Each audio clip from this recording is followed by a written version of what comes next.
जय हिंद साथियों, स्वागत है आपका self study classes with Sumit Jain YouTube channel में। दोस्तों आज की इस वीडियो में हम पढ़ने वाले हिंदी साहित्य ट्रिकी वीडियो है ना। आज हम आपको ऐसे महत्वपूर्ण प्रश्न याद करवाएंगे, ऐसी फनी ट्रिक बताएंगे कि आप जिंदगी भर कभी नहीं भूल सकते। आप नेट एग्जाम की तैयारी कर रहे हैं, पीजीटी की कर रहे हैं, टेट एग्जाम या फिर आरपीएससी एग्जाम की तैयारी कर रहे हैं या एलटी ग्रेड की एग्जाम की तैयारी कर रहे हैं, तो ये वीडियो आपके लिए है। दोस्तों वीडियो को लाइक जरूर करें, ठीक है, और शेयर करना है। आज मैं फनी ट्रिक से और रोज आपकी सुबह 9:40 पर हिंदी साहित्य का ट्रिकी वीडियो आता है सेल्फ स्टडी क्लासेस पर, तो जरूर जुड़ें। ठीक है, स्टार्ट करते हैं दोस्तों आज का ये वीडियो। सबसे पहला जो हमारा प्रश्न है वो है, कबीरदास की भाषा को पंचमेल खिचड़ी किसने कहा है। अब 2 सेकंड दोस्तों आपको दिए जाते हैं, आपको उत्तर बताना है। मैं आपको बता दूं कि वीडियो में सबसे पहले आपको टेस्ट करवाया जाएगा, फिर ट्रिक बताई जाएगी। ठीक है, तो कबीरदास की भाषा को पंचमेल खिचड़ी किसने कहा है, तो आपका बिल्कुल सही आंसर क्या हो जाएगा दोस्तों, किसने कहा है।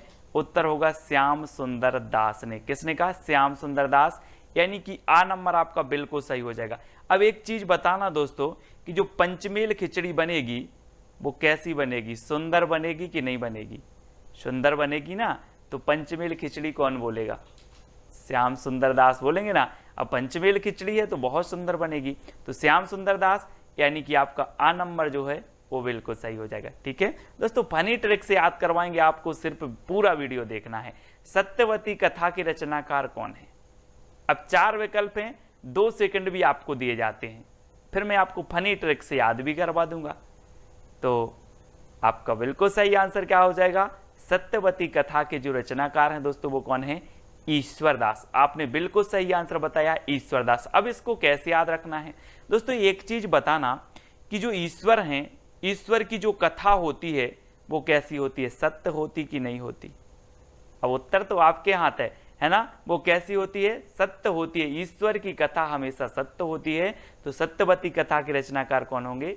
ईश्वरदास। ठीक है, इस प्रकार से हमें याद भी करना है दोस्तों। अगला जो हमारा प्रश्न है, सत्यवती कथा को सूफी काव्यधारा की प्रथम रचना किसने माना है, तो आपको जल्दी से उत्तर बताना है। सत्यवती कथा को सूफी काव्यधारा की प्रथम रचना किसने माना है, तो 2 सेकंड में आपने अपना उत्तर बताया दोस्तों। किसने माना है? हजारी प्रसाद द्विवेदी, यानी कि विकल्प नंबर जो सा है वो आपका बिल्कुल सही हो जाएगा। अब इसको कैसे याद रखोगे कि सत्यवती कथा को सूफी काव्यधारा की प्रथम रचना हजारी प्रसाद द्विवेदी ने माना। अब एक चीज बताना दोस्तों, हमने पढ़ लिया कि सत्यवती कथा ईश्वरदास की रचना है ना। अब सत्यवती कथा जब ईश्वरदास की रचना है तो इसको एक बार नहीं पढ़ा जाएगा दोस्तों, इसको 1000 बार पढ़ा जाएगा। कितनी बार पढ़ा जाएगा? 1000 बार पढ़ा जाएगा। तो सत्यवती कथा को सूफी काव्यधारा की प्रथम रचना कौन मानेंगे? हजारी प्रसाद द्विवेदी, क्योंकि इसको 1000 बार पढ़ा जाएगा। हम बोलते ना कृष्ण लीला 1000 बार सुन रहे हैं, रामायण 1000 बार सुन रहे हैं, रामचरितमानस 1000, क्योंकि ये सत्य कथा है ना। वैसे ही सत्यवती कथा ईश्वरदास की रचना है और इसको हम 1000 बार पढ़ेंगे। ठीक है, ऐसे याद रखना है दोस्तों। अब आपको बताना है आलवार भक्तों की संख्या कितनी मानी है, तो 2 सेकंड में आपको अपना उत्तर बताना है और आपका बिल्कुल सही आंसर क्या हो जाएगा? आंसर हो जाएगा दोस्तों आपका कितना? 12। आल बार, यहां पर क्या आ रहा है? आल वार, तो वार से क्या बनेगा आपका? 12। आलवार भक्तों की संख्या कितनी मानी गई है? 12। ठीक है, वार से 12, यानी कि जो आ नंबर है वो आपका बिल्कुल सही हो जाएगा। ठीक है, अगला क्वेश्चन देखते हैं दोस्तों, अद्वैतवाद के प्रवर्तक कौन माने जाते हैं। अब 2 सेकंड में आप अपना उत्तर बता देना, फिर आपको ट्रिक से याद करवा देंगे हम। तो आपका बिल्कुल सही आंसर क्या होगा? अद्वैतवाद के प्रवर्तक। तब आपका बिल्कुल सही आंसर हो जाएगा क्या दोस्तों? शंकराचार्य, यानी कि जो आ नंबर है वो बिल्कुल सही है। ठीक है, और आपको पता है दोस्तों शंकराचार्य से क्या बनेगा? शंकर जी। और शंकर जी दुनिया में कितने हैं? अद्वितीय हैं। अद्वितीय हैं कि नहीं है, कि बहुत सारे हैं? अद्वितीय हैं। दुनिया में शंकर जी क्या है? अद्वितीय हैं। तो अद्वैतवाद के प्रवर्तक कौन होंगे? कौन होंगे? शंकराचार्य। ठीक है, तो इस प्रकार से याद रखना है। अगला बताना दोस्तों, रैदास के गुरु का नाम क्या था? रैदास, तो आपका बिल्कुल सही आंसर क्या होगा, आपको बताना है दोस्तों रैदास के गुरु का नाम। तो हम भी कहते हैं कि हम राम के दास बनकर रहेंगे, हम राम के दास बनकर रहेंगे, राम के चरणों में रहेंगे, उनके दास रहेंगे। तो रैदास के गुरु का नाम क्या था, रामानंद, यानी कि जो आ नंबर है वो बिल्कुल सही हो जाएगा। ठीक है, रामानंद के कितने शिष्य थे दोस्तों, 12 शिष्य थे। ठीक है, और इनके जो है एक शिष्य थे कौन, रैदास, यानी कि रैदास के गुरु कौन थे, रामानंद थे। ठीक है, ये चीज याद रखनी है दोस्तों। अगला बताना, अनुराग बांसुरी के रचनाकार कौन है। 4 विकल्प हैं, 2 सेकंड भी आपको दिए जाते हैं। तो आपने बिल्कुल सही बताया है दोस्तों। अनुराग मतलब क्या होता है, अनुराग मतलब होता है दोस्तों प्रेम। क्या होता है, मैं अनुराग करता हूं, उससे प्रेम करता हूं। और जो प्रेम करता है ना, और प्रेम को क्या कहते हैं, और प्रेम की बांसुरी बजाता है वो क्या करेगा, है ना, उसी को कहते हैं हम क्या, मोहब्बत। तो यहाँ से नूर मोहम्मद, है ना, हम बोलते हैं ना नूर जहां से प्यार करते थे, वो नूर जहां से प्रेम करते थे। ऐसे ही नूर मोहम्मद की रचना है अनुराग बांसुरी, है ना, क्योंकि ये अनुराग करते थे, मोहब्बत करते थे काय से, बांसुरी से। तो अनुराग बांसुरी के रचनाकार कौन होंगे, नूर मोहम्मद। इस प्रकार से आपको याद रखना है। अगला बताना है दोस्तों, रामचरितमानस में कितने कांड हैं। रामचरितमानस दोस्तों जल्दी से बताना है, आपका बिल्कुल सही आंसर क्या आ गया है, रामचरितमानस, है ना, ये तुलसीदास जी की रचना है। रामचरितमानस महाकाव्य है। ठीक है, और इसमें कितने खंड हैं, कितने कांड हैं, तो 7 कांड हैं। अब इसको कैसे याद रखोगे, है ना, तो रामचरितमानस दोस्तों आपको पता है कि राम के जीवन पर आधारित है, तुलसीदास जी की रचना है। ठीक है, और राम जी जब वन में जा रहे थे तो बहुत सारे लोग कहाँ जा रहे थे, साथ जा रहे थे, साथ। तो तुलसीदास ने सोचा यार सब लोग साथ जा रहे थे, तो रामचरितमानस में भी 7 कांड रखेंगे, है ना। तो इसमें 7 कांड हैं, इस प्रकार से याद रखेंगे। विनय पत्रिका की रचनाकार कौन है दोस्तों, विनय पत्रिका। अब एक चीज बताना दोस्तों कि संसार में सबसे ज्यादा विनय राम जी की किसने की है, विनय पूर्ण दोहे लिखे हैं, विनय की है किसने की है, तो वो की है दोस्तों किसने, तुलसीदास जी ने। ठीक है, तुलसीदास यानी कि जो आ नंबर है वो बिल्कुल सही है ना। आपने सुना है, क्या सुना है कि चित्रकूट के घाट में भई संतन की भीड़, तुलसीदास चंदन घिसे तिलक देत रघुवीर। दोस्तों जो विनय पत्रिका है ये ब्रज भाषा में तुलसीदास जी की रचना है, याद रख लेना। कई बार पूछी जाती है कि विनय पत्रिका की भाषा क्या है, तो भाषा है ब्रज भाषा और तुलसीदास जी की है। ठीक है, अगला बताना दोस्तों, भक्तमाल के रचनाकार कौन है, भक्तमाल। तो अब एक चीज बताना दोस्तों कि जो भक्त होते हैं, भक्त, है ना, भक्त क्या करते हैं, आकाश की ओर, नभ की ओर क्या करते, सिर करते हैं, और ऐसे भगवान को क्या करते हैं, नमस्कार करते हैं। कौन, भक्त। कहां सिर करते हैं, नभ की ओर। तो भक्तमाल के रचनाकार कौन होंगे, नभ से नाभादास, है ना। भक्तमाल जो भक्त होते हैं वो नभ की ओर सिर करके नमस्कार करते हैं, तो भक्त से नाभा, भक्त क्या करते, नभ की ओर, तो नाभादास, है ना। तो भक्तमाल के रचनाकार कौन है, नाभादास। ठीक है, अगला प्रश्न बताना है दोस्तों आपके, भंवर गीत के रचनाकार कौन है, भंवर गीत। ये है दोस्तों भंवर, और आपने सुना होगा कि जब ब्याह होता है किसी का तो क्या पढ़ती हैं, भांवरें पढ़ती हैं, भांवरें पढ़ती हैं। और जब नई नई दुल्हन होती है और क्या करती है, भांवरें पढ़ के जाती है, तो सबसे ज्यादा वो देखती है, क्या देखती है कि नंद कैसी है, नंद कैसी है। और नंद अगर तेज हुई तो सोचती है यार नंद की भांवर पड़ जाती जल्दी, नंद की भंवर जल्दी पड़ जाती। तो भंवर गीत के रचनाकार कौन होंगे, नंद की भांवर पढ़वाते हैं जल्दी, तो नंददास, यानी कि 12 नंबर आपका बिल्कुल सही होगा। ठीक है, भंवर गीत नंददास की रचना है। ठीक है, तो जो कृष्ण काव्य धारा थी दोस्तों, कृष्ण काव्य धारा में सूरदास जी के बाद नंददास जी का नंबर आता था, है ना। अगला बताना है, रामायण महानाटक की रचनाकार कौन है। मैं सिर्फ दोस्तों ट्रिक से याद करवा रहा हूं, बहुत सारी चीजें आपको बता सकता हूं, लेकिन रामायण में ट्रिक से ही याद करवा रहा हूं ताकि आपको याद हो जाए। ठीक है, तो रामायण महानाटक की रचनाकार कौन है। अब दोस्तों आपको 2 सेकंड में उत्तर बताना है, और मैं थोड़ी सी आपको हिंट दे रहा हूं कि जो रामायण महानाटक है और जो रामायण है वो हमारी क्या है, प्राण है कि नहीं है, हम बोलते हैं कि रामायण तो हमारी प्राण है, प्राणों के समान है, हम उसको पढ़ते हैं, उससे सार तत्व ग्रहण करते हैं, तो हमारी क्या है, प्राण। तो रामायण महानाटक के रचनाकार कौन हो जाएंगे, कौन होंगे? अब आपको ही बताना है कि रामायण तो हमारी प्राण है, तो प्राणचंद्र चौहान, यानी कि जो 12 नंबर है वो आपका बिल्कुल सही हो जाएगा।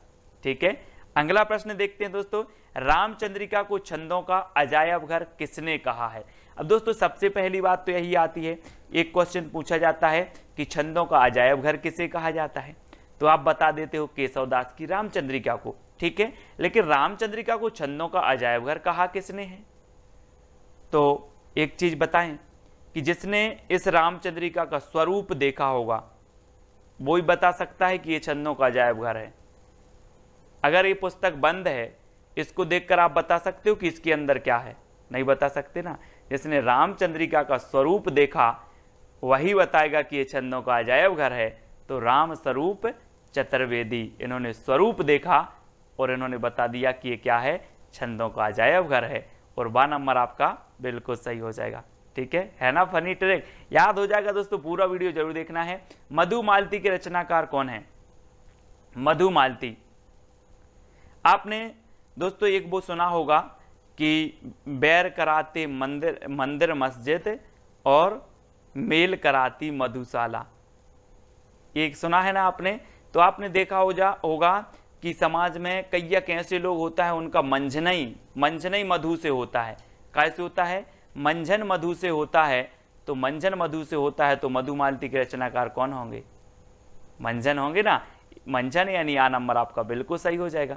ठीक है, हमें ट्रिकी याद करना है दोस्तों, याद बस करने का माध्यम है कि हमारे माइंड में कैसे वो फिट बैठती है, याद होती है। ठीक है, अगला बताना है दोस्तों आपको, हिंदी भक्ति काव्य का प्रथम क्रांतिकारी पुरस्कर्ता कबीर हैं, ये कथन किसका है?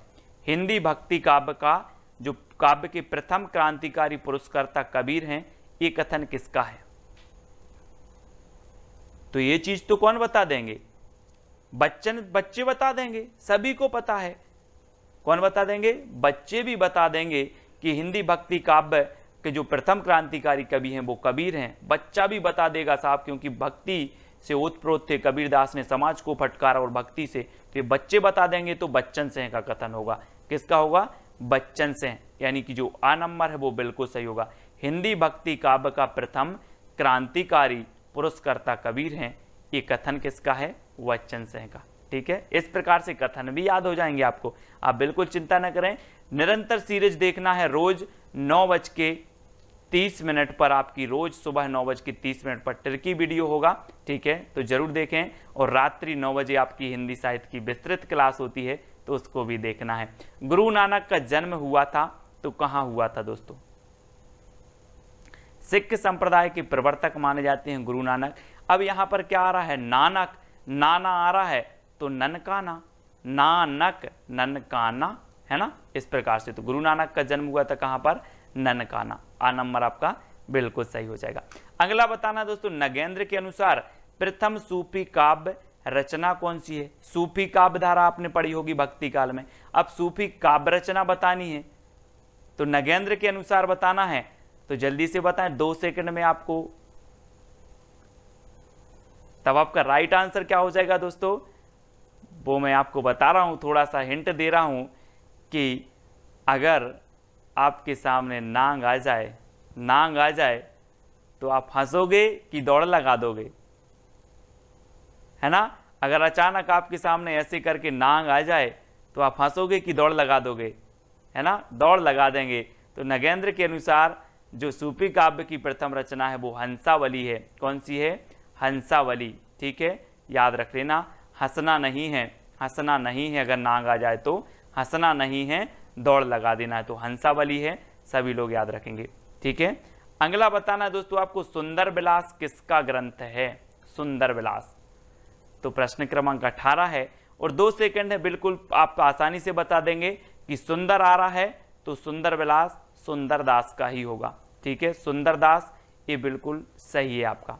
ठीक है, आ नंबर आपका बिल्कुल सही हो जाएगा। सुंदरदास का ये ग्रंथ है सुंदर विलास। अगला बताना है दोस्तों, निम्न में से अष्टछाप का कवि नहीं है। अष्टछाप को जो स्थापना हुई थी, मैं आपको अभी क्वेश्चन पूछूंगा उसका, वो अभी नहीं बता रहा हूं मैं आपसे। तो निम्न में से अष्टछाप का कवि नहीं है बताना है। अष्टछाप की स्थापना मैं आपको इतना बता दे रहा हूं कि विट्ठल नाथ ने की थी, ठीक है, लेकिन कौन सा कवि नहीं है इनमें से? तो आपका बिल्कुल सही आंसर क्या हो जाएगा दोस्तों? क्या होगा? आपका नंददास जी भी हैं, सूरदास जी भी हैं, छीत स्वामी हैं, लेकिन कौन नहीं है? नावादास, जिनकी रचना हमने पढ़ी थी कौन सी है? भक्तमाल, है ना, भक्तमाल इनकी रचना है। और ये नावादास जो हैं ये अष्टछाप के कवि नहीं है, यानी कि आपका जो उत्तर है आ नंबर बिल्कुल सही हो जाएगा। अब लोग कंफ्यूज होते हैं दोस्तों, यहाँ भी दास आ रहा है, यहाँ भी दास आ रहा है, यहाँ भी दास आ रहा, तो ये तीनों तो होने चाहिए, ये छीत स्वामी आ रहा तो ये नहीं होनी चाहिए, ऐसे कर देते हैं। लेकिन जिन्होंने पढ़ा है उनको ज्ञान है। कुंभन दास के गुरु कौन थे दोस्तों? वल्लभाचार्य, रामानंद, कबीरदास या विट्ठलनाथ? तो अब दोस्तों यहाँ पर बताना है, फंस गई ना कैसेट, कि वल्लभाचार्य के हैं कि विट्ठलनाथ के हैं। तो दोस्तों एक चीज मैं आपको हिंट दे रहा हूं कि अगर कुंभ के मेले में जाना है तो क्या होनी चाहिए? बल होना चाहिए, क्योंकि भीड़ इतनी रहती है कि आपके अंदर अगर बल नहीं होगा तो आप कुंभ के मेले में नहीं जा सकते। तो कुंभ के मेले में बल चाहिए, तो कुंभन दास के गुरु कौन होंगे? बल से वल्लभाचार्य, यानी कि जो आ नंबर है वो आपका बिल्कुल सही हो जाएगा, ठीक है। कि भरत मिलाप के रचनाकार कौन है? अब भरत मिलाप के रचनाकार बताना है दोस्तों आपको कौन है। 4 विकल्प हैं और 2 सेकंड भी आपको दिए जाते हैं। फिर मैं आपको ट्रिक बताने वाला हूं, थोड़ी सी हिंट देता हूं कि भरत का मिलाप किससे हुआ था? किससे हुआ था? ईश्वर से हुआ था ना। भरत का मिलाप ईश्वर, है ना, श्री राम से हुआ था। तो भरत मिलाप के रचनाकार कौन होंगे? कौन होंगे? भरत का मिलाप ईश्वर से हुआ था तो ईश्वरदास, यानी कि जो विकल्प नंबर आपका ए है वो बिल्कुल सही हो जाएगा, ठीक है। ऐसे ही याद हो जाएंगे दोस्तों आपको। अगला बताना है आपको, बांग्ला भाषा में रचित राम कथा का नाम क्या है? प्रश्न क्रमांक 2 कई बार एग्जाम में पूछा गया दोस्तों। अब 2 सेकंड आपको दिए जाते हैं, आपको उत्तर भी बताना है और मैं आपको ट्रिक भी बताऊंगा, है ना। यहाँ पर 2 चीजें हो रही हैं कि मैं आपको टेस्ट भी करवा रहा हूँ और ट्रिक से याद भी करवा रहा हूँ। तो जल्दी से बताएं, बांग्ला भाषा में रचित राम कथा का नाम क्या है? तो दोस्तों आपको ऐसा नहीं लग रहा कि बंगला से क्या बनेगा? बंगला जिसमें आप क्या करते हो? बास करते हो। क्या करते हो? बास करते हो। तो बंगला भाषा में रचित जो राम कथा होगी वो कौन सी होगी? बास से कृतिवास रामायण, है ना। हमने याद कर लिया कि बंगला भाषा का आया तो बंगला में हम क्या करते हैं? बास, तो कृतिवास रामायण, यानी कि जो विकल्प नंबर आपका ए है वो बिल्कुल सही हो जाएगा। बिल्कुल सरल है, आप कभी नहीं भूल सकते, ठीक है। अगला है दोस्तों आपका, श्रृंगार रस के घोर विरोधी कौन से संत कवि हैं थे? तो 4 विकल्प हैं, 2 सेकंड भी आपको दिए जाते हैं दोस्तों। तो अब एक चीज बताना दोस्तों कि श्रृंगार की जरूरत किसे नहीं होती? आप बोलते ना कि खूबसूरत लोगों को सजने की जरूरत नहीं होती है ना। तो जो सुंदर होते हैं उन्हें श्रृंगार की जरूरत नहीं है, तो वो श्रृंगार का विरोध करेंगे कि नहीं करेंगे? करेंगे।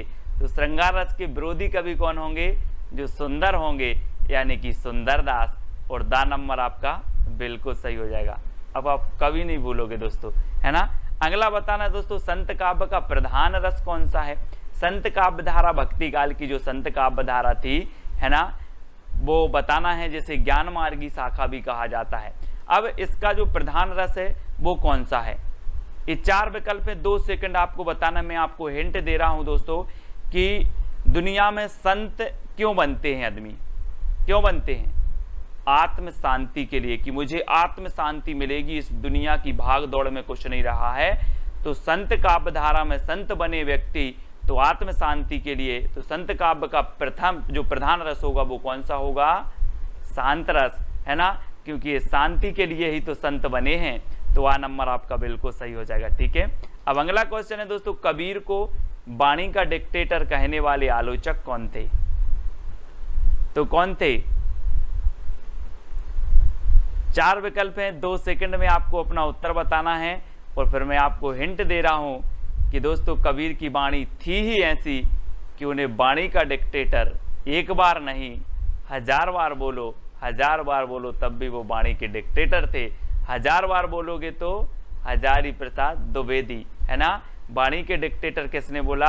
हजारी प्रसाद द्विवेदी ने, क्योंकि वो वाणी के डिक्टेटर थे और उन्हें एक बार नहीं 1000 बार बोलेंगे तब भी वो वाणी के डिक्टेटर थे। ठीक है, याद रख लेना। अब अगला बताना दोस्तों, उज्ज्वल नीलमणि के रचनाकार कौन है?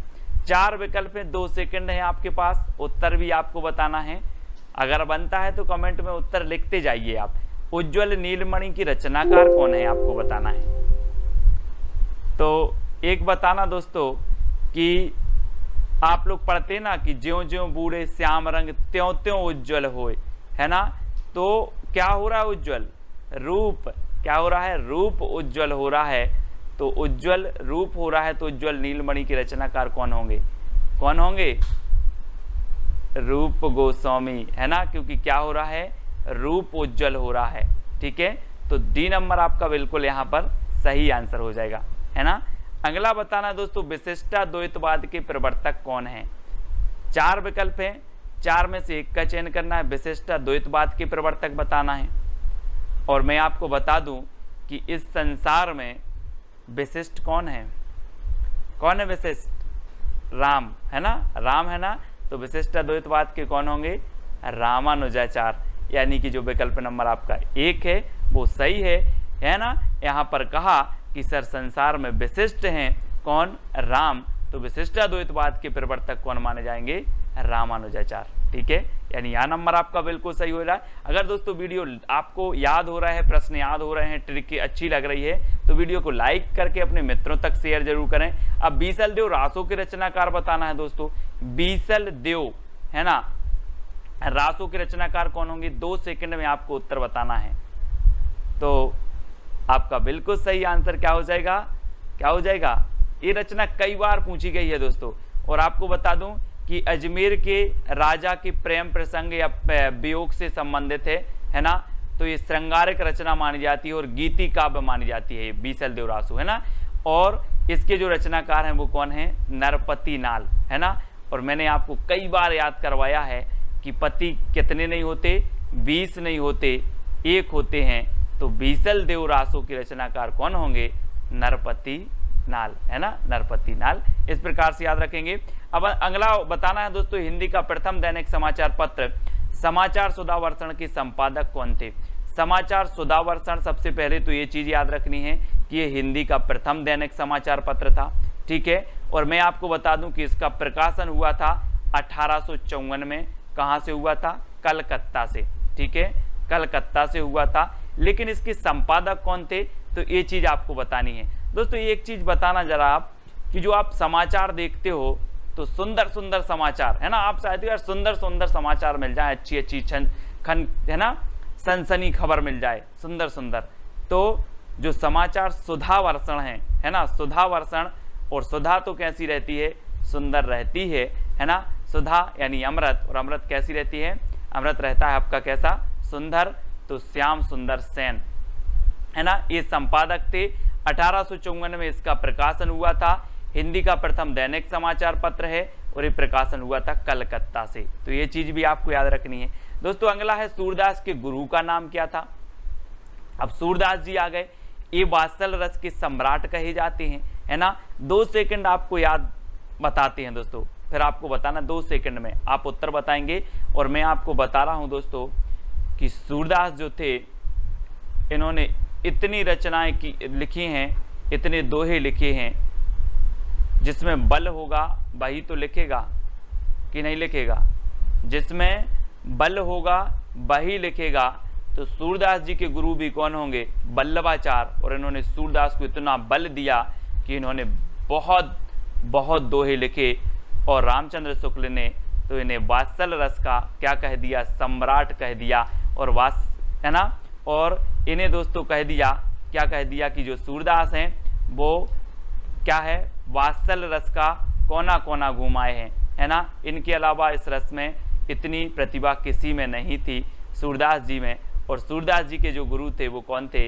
वल्लभाचार्य, क्योंकि वल्लभाचार्य ने इतना बल भर दिया था सूरदास जी में। ठीक है, तो आपका विकल्प नंबर ए बिल्कुल सही हो जाएगा। पृथ्वीराज रासो की रचनाकार कौन है दोस्तों? अब दोस्तों यहाँ पर 2 सेकंड में आपको उत्तर बताना, फिर मैं आपको हिंट दे रहा हूँ, याद करवा रहा हूँ कि पृथ्वी की बात आई है तो पृथ्वी का एकमात्र उपग्रह कौन सा है? कौन सा है? चंद्रमा। तो पृथ्वीराज रासो के जो रचनाकार होंगे वो कौन होंगे? चंद्रमा से आपका बनेगा क्या? चंद्रबरदाई। चंद्रबरदाई यानी कि जो आ नंबर है बिल्कुल सही है। ये पृथ्वीराज रासो के कौन है? रचनाकार हैं। हिंदी का प्रथम महाकाव्य माना जाता है पृथ्वीराज रासो, और हिंदी के प्रथम महाकवि माने जाते हैं चंद्रबरदाई। ठीक है, तो ये चीज आपको याद रखनी है। चतुर्भुज दास के गुरु का नाम क्या था दोस्तों? चतुर्भुज दास। ये अष्टछाप के क्या थे? अष्टछाप में शामिल थे चतुर्भुज दास। अब एक चीज बताना, चतुर्भुज से नहीं लग रहा आपको कि चार भुजाएं, है ना? ये क्या करते थे? चार भुजाएं बैठे बैठे फैला देते थे। क्या करते थे? चतुर्भुज दास चार भुजाएं बैठे बैठे फैला देते थे। तो चतुर्भुज दास के गुरु कौन होंगे? कौन होंगे? बैठे बैठे फैलाते थे तो विट्ठलनाथ। कौन होंगे? विट्ठलनाथ। याद रख लेना, आ नंबर आपका बिल्कुल सही हो जाएगा। जैसे अष्टछाप की स्थापना हुई, 8 कवि अष्टछाप में थे, 4 कौन थे? वल्लभाचार्य के शिष्य, और 4 थे किसके? विट्ठलनाथ के। ठीक है, उन विट्ठलनाथ के शिष्यों में चतुर्भुज दास एक थे। चतुर्भुज दास ने बैठे बैठे भुजा फैला दी, तो इनके गुरु का नाम हो गया विट्ठलनाथ। इस प्रकार से अगला बताना दोस्तों, संदेश रासक के रचयिता कौन है? संदेश रासक, पहले क्या होता था कि संदेश भेजते थे, बहुत दूर होता था, बहुत दूर होता था, लेकिन अब दूर नहीं है संदेश भेजना। अब दूर नहीं है संदेश भेजना। तो संदेश रासक के रचयिता कौन हो जाएंगे? अब दूर नहीं है से अब्दुल रहमान। अब दूर नहीं है से अब्दुल रहमान। अब दूर नहीं है संदेश भेजना। तो अब्दुल रहमान इसके रचनाकार हैं, और इन्हें अद्दहमाण भी कहा जाता है। क्या कहा जाता है? अद्दहमाण। याद रख लेना, आ नंबर आपका बिल्कुल सही होगा। महापुराण की रचयिता कौन है दोस्तों? महापुराण। अब एक चीज याद रख लेना, पुराण है तो ठीक है आप पढ़ लो, लेकिन महापुराण है तो उस पर जरा पुष्प उस पर अर्पित कर देना। पुष्प अर्पित करके ही उस महापुराण को पढ़ना है। तो महापुराण के रचयिता कौन होंगे? क्योंकि पुराण हो तो आप ऐसे पढ़ लो, महापुराण है तो उस पर पुष्प अर्पित करो फिर पढ़ो। तो महापुराण के रचयिता हो जाएंगे पुष्पदंत, यानी कि जो आपका एक नंबर है वो बिल्कुल सही हो जाएगा। ठीक है, पुष्पदंत आपका बिल्कुल सही है। अगला बताना दोस्तों, साहित्य का इतिहास दर्शन के लेखक कौन है? साहित्य का इतिहास दर्शन। अब दोस्तों साहित्य का अगर इतिहास का दर्शन करना है तो क्या होना चाहिए? क्या होना चाहिए? लोचन, यानी कि आपके पास आप जो दर्शन करोगे आप लोचन से करोगे। तो साहित्य का इतिहास दर्शन के लेखक कौन होंगे? कौन होंगे? नलिन बिलोचन, यानी कि लोचन शर्मा। तो आप लोचन से क्या करोगे? दर्शन करोगे साहित्य इतिहास का। तो सी नंबर आपका सा नंबर बिल्कुल सही हो जाएगा। ठीक है, अगला बताना दोस्तों, हिंदी खड़ी बोली का प्रथम कवि कौन माना जाता है? 4 विकल्प हैं और 2 सेकंड में आप अपना उत्तर बताएंगे। मैं आपको थोड़ी सी हिंट देता हूं कि हिंदी का जो खड़ी बोली का प्रथम कवि होगा, वो खड़ी बोली का प्रथम कवि अमीर होगा कि गरीब होगा? अमीर होगा ना। हिंदी खड़ी बोली का प्रथम कवि गरीब नहीं होगा, वो अमीर होगा, है ना। तो कौन हो जाएंगे? अमीर खुसरो। हिंदी खड़ी बोली का प्रथम कवि अमीर ही होगा, तो अमीर खुसरो। ठीक है, इस प्रकार से याद रखेंगे। अब दोस्तों आपको बताना है ढोला मारूरा दोहा के रचयिता कौन है? 4 विकल्प हैं, 4 में से चयन करना है, और मैं आपको हिंट दे रहा हूं और 2 सेकंड में आप उत्तर बताएंगे। और आपको ऐसा नहीं लग रहा दोस्तों कि ढोला मारूरा दोहा, तो ढोला से क्या लग रहा है? ढोल। ढोला से क्या लग रहा है? ढोल। और ढोल कौन बजाएगा? हम और आप बजाएंगे क्या ढोल? नहीं बजाएंगे ना। जो ढोल बजाने में कुशल होगा, जो ढोल बजाने में कुशल होगा वही ढोल बजाएगा, है ना। तो ढोला से ढोल और ढोला मारूरा दोहा के जो रचनाकार हो जाएंगे वो कुशल लाभ, क्योंकि जो कुशल होगा वही ढोल बजाएगा। यानी कि आपका जो विकल्प नंबर बी है वो बिल्कुल सही हो जाएगा। अब यहाँ पर कल्लोल कवि, अगर इस ऑप्शन में कुशल लाभ की जगह कल्लोल कवि होता तो कल्लोल कवि भी ढोला मारूरा दोहा के रचनाकार है, मतलब उनकी भी रचना है और इनकी भी रचना है। तो आप कंफ्यूज नहीं होना। अगला आपको बताना है मैथिल कोकिल किसे कहा जाता है दोस्तों? जल्दी से बताना है, 2 सेकंड में आप अपने उत्तर का चयन करेंगे। कई बार एग्जाम में पूछा गया मैथिल कोकिल किसे कहा जाता है? अमीर खुसरो को, विद्यापति को, दामोदर को, या फिर लक्ष्मीधर को? तो दोस्तों एक चीज बताना जरा कि जिसमें विद्या होगी तो वो कोकिल के जैसा बोलेगा, मीठा बोलेगा। आप बोलते ना किसी किसी की आवाज़ इतनी मीठी होती है कि सर इसकी आवाज़ तो बहुत मीठी है, बिल्कुल कोकिल जैसी, है ना। तो जिसमें विद्या होगी वह मीठा बोलेगा कोकिल जैसा। तो मैथिल कोकिल किसे कहा जाएगा? जिसमें विद्या होगी, यानी कि विद्यापति। ठीक है, बा नंबर आपका बिल्कुल सही हो जाएगा। इनकी रचना है दोस्तों, एक रचना है इनकी कीर्ति पताका, है ना। कौन सी है? पताका। और दूसरी है इनकी कीर्ति लता। ठीक है, और तीसरी है इनकी पदावली। ठीक है, ये आपको याद रखना है। अब दोस्तों ये जो पदावली रचना है ये किस में है? मैथिली में है। कौन सी भाषा में है? ये मैथिली भाषा में है। ठीक है, और इनकी जो कीर्ति पताका और कीर्ति लता है ये अवहट्ट भाषा में है, तो इनको भी आपको याद रखना है। ठीक है, अगला देख लेते हैं, परमाल रासों की रचनाकार कौन है दोस्तों? परमाल रासो। अब परमाल रासो को दोस्तों मैं आपको बता दूं कि आला खंड भी कहा जाता है। क्या कहा जाता है? आला खंड। और आपने देखा होगा कि गाँव में अगर आला हो रहा है तो व्यक्ति सोता है कि जगता है? जल्दी बताओ। जगता है ना। अगर आला हो रहा है तो व्यक्ति जगता है। तो आला खंड के रचयिता कौन होंगे? जगनेक।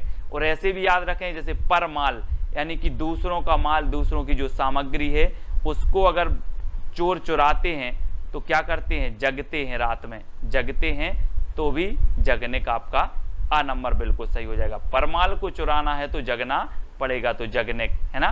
इस प्रकार से अगला बताना है दोस्तों, संदेश रासक किस प्रकार का काव्य है? अभी हमने पढ़ा था कि संदेश रासक के रचयिता कौन है? अब्दुल रहमान। लेकिन ये किस प्रकार का काव्य है, ऐसा भी क्वेश्चन पूछ लिया जाता है। तो एक चीज बताना दोस्तों, अब आप मोबाइल में क्या भेजते हो? कभी कभी संदेश भेजते हो।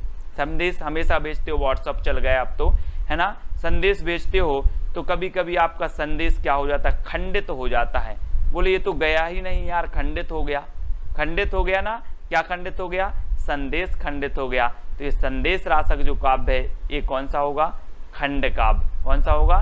खंड काव्य। तो याद रख लेंगे, संदेश खंड हो गया, खंडित हो गया तो खंड काव्य, है ना। अब्दुल रहमान का ये जो है ग्रंथ माना जाता है। कि कामायनी की रचनाकार कौन है? अब आपको बताना है, 4 सेकंड आपको दिए जाते हैं। कामायनी की रचनाकार आपको बताना है। तब तक मैं आपको बता दूं दोस्तों कि आप किसी भी प्रकार की कामना करने कहाँ जाते हो? कहाँ जाते हो कामना करने? शंकर जी के पास जाते हो, बोलते हो भगवान मेरी कामना, मेरी मनोकामना क्या कर देना, पूर्ण कर देना, मुझे एग्जाम पास करवा देना। कामना करने जाते हो ना, तो कामना से होगा कामायनी, और कामना करने जाते हो शंकर जी के पास तो कामायनी जो महाकाव्य होगा वो किसका होगा? किसका होगा? जयशंकर प्रसाद, यानी कि जो विकल्प नंबर 1 है वो आपका बिल्कुल सही हो जाएगा। और जयशंकर प्रसाद छायावाद के प्रवर्तक माने जाते हैं, आपको पता है। ठीक है, याद रख लेना, है ना। और दोस्तों ये जो कामायनी है ये इनका महाकाव्य है, और इसमें कितने सर्ग हैं? तो इसमें 15 सर्ग माने जाते हैं। ठीक है, ये चीज भी आपको याद रखना है। कामायनी में कितने सर्ग हैं? 15 सर्ग हैं। ठीक है, अगला क्वेश्चन देखते हैं, तुलसीदास किसकी रचना है? दोस्तों अभी तक आपने नाम सुना होगा तुलसीदास, है ना। कभी सुन लिया आपने कभी का नाम, लेकिन अब रचना का नाम भी तुलसीदास। क्या बात है। तो जल्दी से आपको बताना है ये रचना किसकी है। और आपको पता है दोस्तों कि जो तुलसीदास कवि हुए हैं वो क्या थे? हिंदी साहित्य में सूर्य के समान थे, क्योंकि इन्होंने ऐसा महाकाव्य दिया है जिसने पूरे हिंदी साहित्य को क्या कर दिया? भक्तिमय बना दिया, है ना। भक्ति काल को तो स्वर्ण युग कहलवा ही दिया है। और जो तुलसीदास हैं वो क्या थे? सूर्य के समान थे। तो तुलसीदास रचना किसकी होगी? सूर्यकांत त्रिपाठी निराला की। ठीक है, निराला की होगी, यानी विकल्प नंबर जो बी है वो आपका बिल्कुल सही हो जाएगा, बी नंबर। अगला बताना है दोस्तों, नीला चांद किसकी रचना है? नीला चांद किसकी रचना है? तो आपका बिल्कुल सही आंसर क्या हो जाएगा? आपको पता है कि शंकर जी जो होते हैं, शिव जी जो होते हैं, उनके सिर पर यहाँ पर देखो क्या है? चांद है, चांद। और चांद कैसा है? नीला चांद। किसके? किसके मस्तिष्क पर है? शिव के। तो नीला चांद रचना किसकी होगी? किसकी होगी?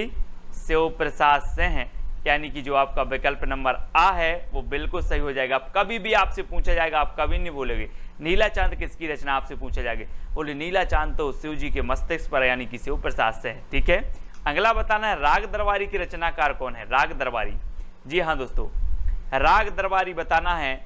आप क्या बोलते हो कि दरबार में तो मेरा लाल बैठा है, दरबार में मेरा लाल बैठा है, तो राग दरबारी किसकी रचना होगी? श्री लाल की होगी कि रामचंद्र शुक्ल की होगी? आपने देख लिया ना कि दरबार में कौन बैठा है, लाल बैठा है, तो श्री लाल शुक्ल, यानी कि जो आपका विकल्प नंबर 1 है वो बिल्कुल सही हो जाएगा, 1 नंबर। ठीक है, अगला क्वेश्चन देखते हैं दोस्तों, प्रिय प्रवास की रचनाकार कौन है? आप अपना टेस्ट भी करते जाएं और ट्रिक से याद भी होता जाएगा। अब एक चीज बताना दोस्तों कि आपको सबसे प्रिय क्या है? क्या है प्रिय? अयोध्या। अयोध्या आपके लिए बहुत सबसे प्रिय है, क्योंकि राम की जन्मभूमि है अयोध्या, आपके लिए प्रिय है। ठीक है कि नहीं है? कमेंट में बता देना। सभी को प्रिय है, तो प्रिय प्रवास किसकी होगी? अयोध्या से उपाध्याय हरिऔध की। ठीक है, तो याद रख लेना, प्रिय क्या है? अयोध्या। तो प्रिय प्रवास खड़ी बोली का प्रथम महाकाव्य माना जाता है ना?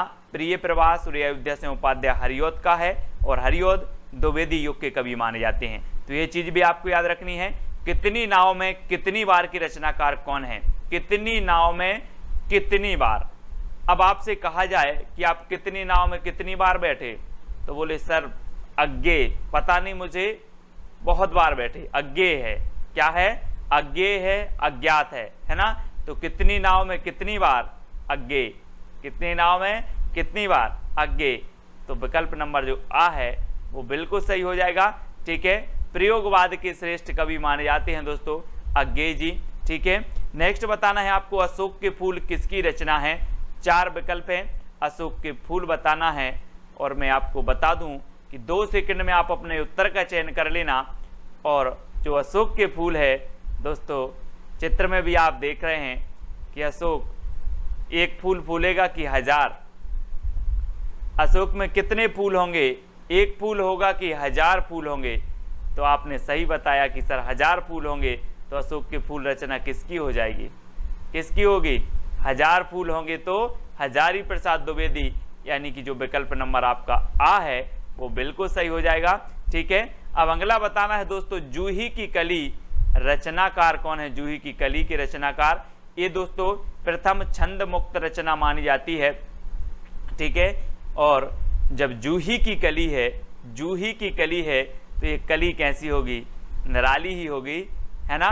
निराली ही कली होगी, छंद मुक्त रचना है, और ये जूही की कली निराला जी की रचना, क्योंकि ये कली कैसी है? निराली, तो निराला जी की रचना है। आ नंबर आपका बिल्कुल सही होगा। ठीक है, ये क्रांतिकारी कवि कहे जाते हैं दोस्तों। छायावाद के 4 आधार स्तंभों में प्रमुख स्थान रखते हैं निराला जी। सूर्यकांत त्रिपाठी निराला, तुलसीदास, इनकी रचना हम पढ़ चुके हैं पहले। नदी के दीप रचना किसकी बताना है दोस्तों? हमने पढ़ा था पहले कि कितनी नाव में कितनी बार, आपने बताया सर अज्ञे। अब मैं पूछ रहा हूं आपसे कि नदी में कितने दीप होते? नदी में कितने दीप होंगे? तब भी आप बोलोगे सर मुझे नहीं पता, अज्ञे, है ना? अज्ञे। तो नदी के दीप रचना किसकी होगी? अज्ञे। ठीक है, अज्ञे याद रखना। आ अज्ञे को सिर्फ अज्ञे से करना है, ज्ञात नहीं, है ना? एक आती है इनकी रचना कोठरी की बात, कोठरी की बात अज्ञे। तो नदी के दीप अज्ञे, यानी आ नंबर आपका बिल्कुल सही होगा। नेक्स्ट है, माटी की मूर्तें किसकी रचना है दोस्तों? माटी की मूर्तें आपने देखा होगा दोस्तों कि वृक्षों के नीचे माटी की मूर्तें रखी रहती हैं, उसकी हम पूजन करते हैं। रखी रहती कि नहीं? वृक्ष के नीचे माटी की मूर्तें रखी हैं, उसकी पूजन करते हैं। तो माटी की मूर्तें जो रचना है वो किसकी हो जाएगी? किसकी होगी? वृक्ष के नीचे रखी हैं, तो राम वृक्ष बेनीपुरी, यानी कि जो आपका आ नंबर है वो बिल्कुल सही होगा, आ नंबर। ठीक है, वृक्ष के नीचे माटी की मूर्तें रखी हैं, तो माटी की मूर्तें राम वृक्ष बेनीपुरी। निशा निमंत्रण की रचनाकार कौन है दोस्तों? निशा निमंत्रण बताना है। 4 विकल्प हैं और 4 का उत्तर आपका क्या हो जाएगा? जल्दी बताना। निशा मतलब आपकी होती है क्या? रात्रि, शाम के समय आप क्या करोगे? क्या करोगे, बच्चों का निमंत्रण आपको करना है। बच्चन का निमंत्रण कर लो, बोले शाम के समय, निशा के समय बच्चन का निमंत्रण कर लो, बच्चों का निमंत्रण कर लो। तो निशा निमंत्रण के रचनाकार कौन होंगे, हरिवंश राय बच्चन। हरिवंश राय बच्चन यानी कि जो 1 नंबर है वो आपका बिल्कुल सही हो जाएगा। ठीक है, आ नंबर। नेक्स्ट बताना है दोस्तों, गुनाहों का देवता किसकी रचना है। गुनाहों का देवता यानी कि गुनाहों का देवता इतने गुनाह किए कि वो क्या बन गया, गुनाहों का देवता बन गया। अब जब देवता बन गया दोस्तों तो वो काय की शरण में आएगा, काय की शरण में आएगा। जब आदमी बहुत सारे गुनाह कर लेता है तो फिर बोलता है यार कि अब तो धर्म की शरण में जाएं, धर्म की शरण में जाया जाए। तो गुनाहों का देवता की रचनाकार कौन होंगे, कौन होंगे, धर्मवीर भारती। यानी कि जो 1 नंबर है वो आपका बिल्कुल सही हो जाएगा, आ नंबर। ठीक है, अगला क्वेश्चन देखते हैं दोस्तों, सखाराम बाइंडर। सखाराम बाइंडर की रचयिता कौन है, सखाराम बाइंडर। और 4 विकल्प हैं, 2 सेकंड में आप अपना उत्तर बताएंगे। और दोस्तों आपको पता है कि जो तेंदुलकर साहब थे, सचिन तेंदुलकर साहब थे, जब तक वो खेलते थे क्रिकेट टीम में, अपने सारे सभी साथियों को बिल्कुल सखा की तरह रहते थे। कैसे रहते थे, सखा की तरह रखते थे। कौन, तेंदुलकर। तेंदुलकर रखते थे किसको, सभी टीम के खिलाड़ियों को सखा की तरह। तो सखाराम बाइंडर किसकी होगी, विजय तेंदुलकर, क्योंकि तेंदुलकर रखते थे सखा की तरह, है ना। इस प्रकार से याद कर लेंगे, आ नंबर आपका बिल्कुल सही हो जाएगा, आ नंबर। ठीक है, अगला बताना है दोस्तों, आपका बंटी की रचयिता कौन है। आपका बंटी, आपका बंटी कहाँ गया है, भंडारे में गया है। आपका बंटी कहाँ गया है, भंडारे में गया है।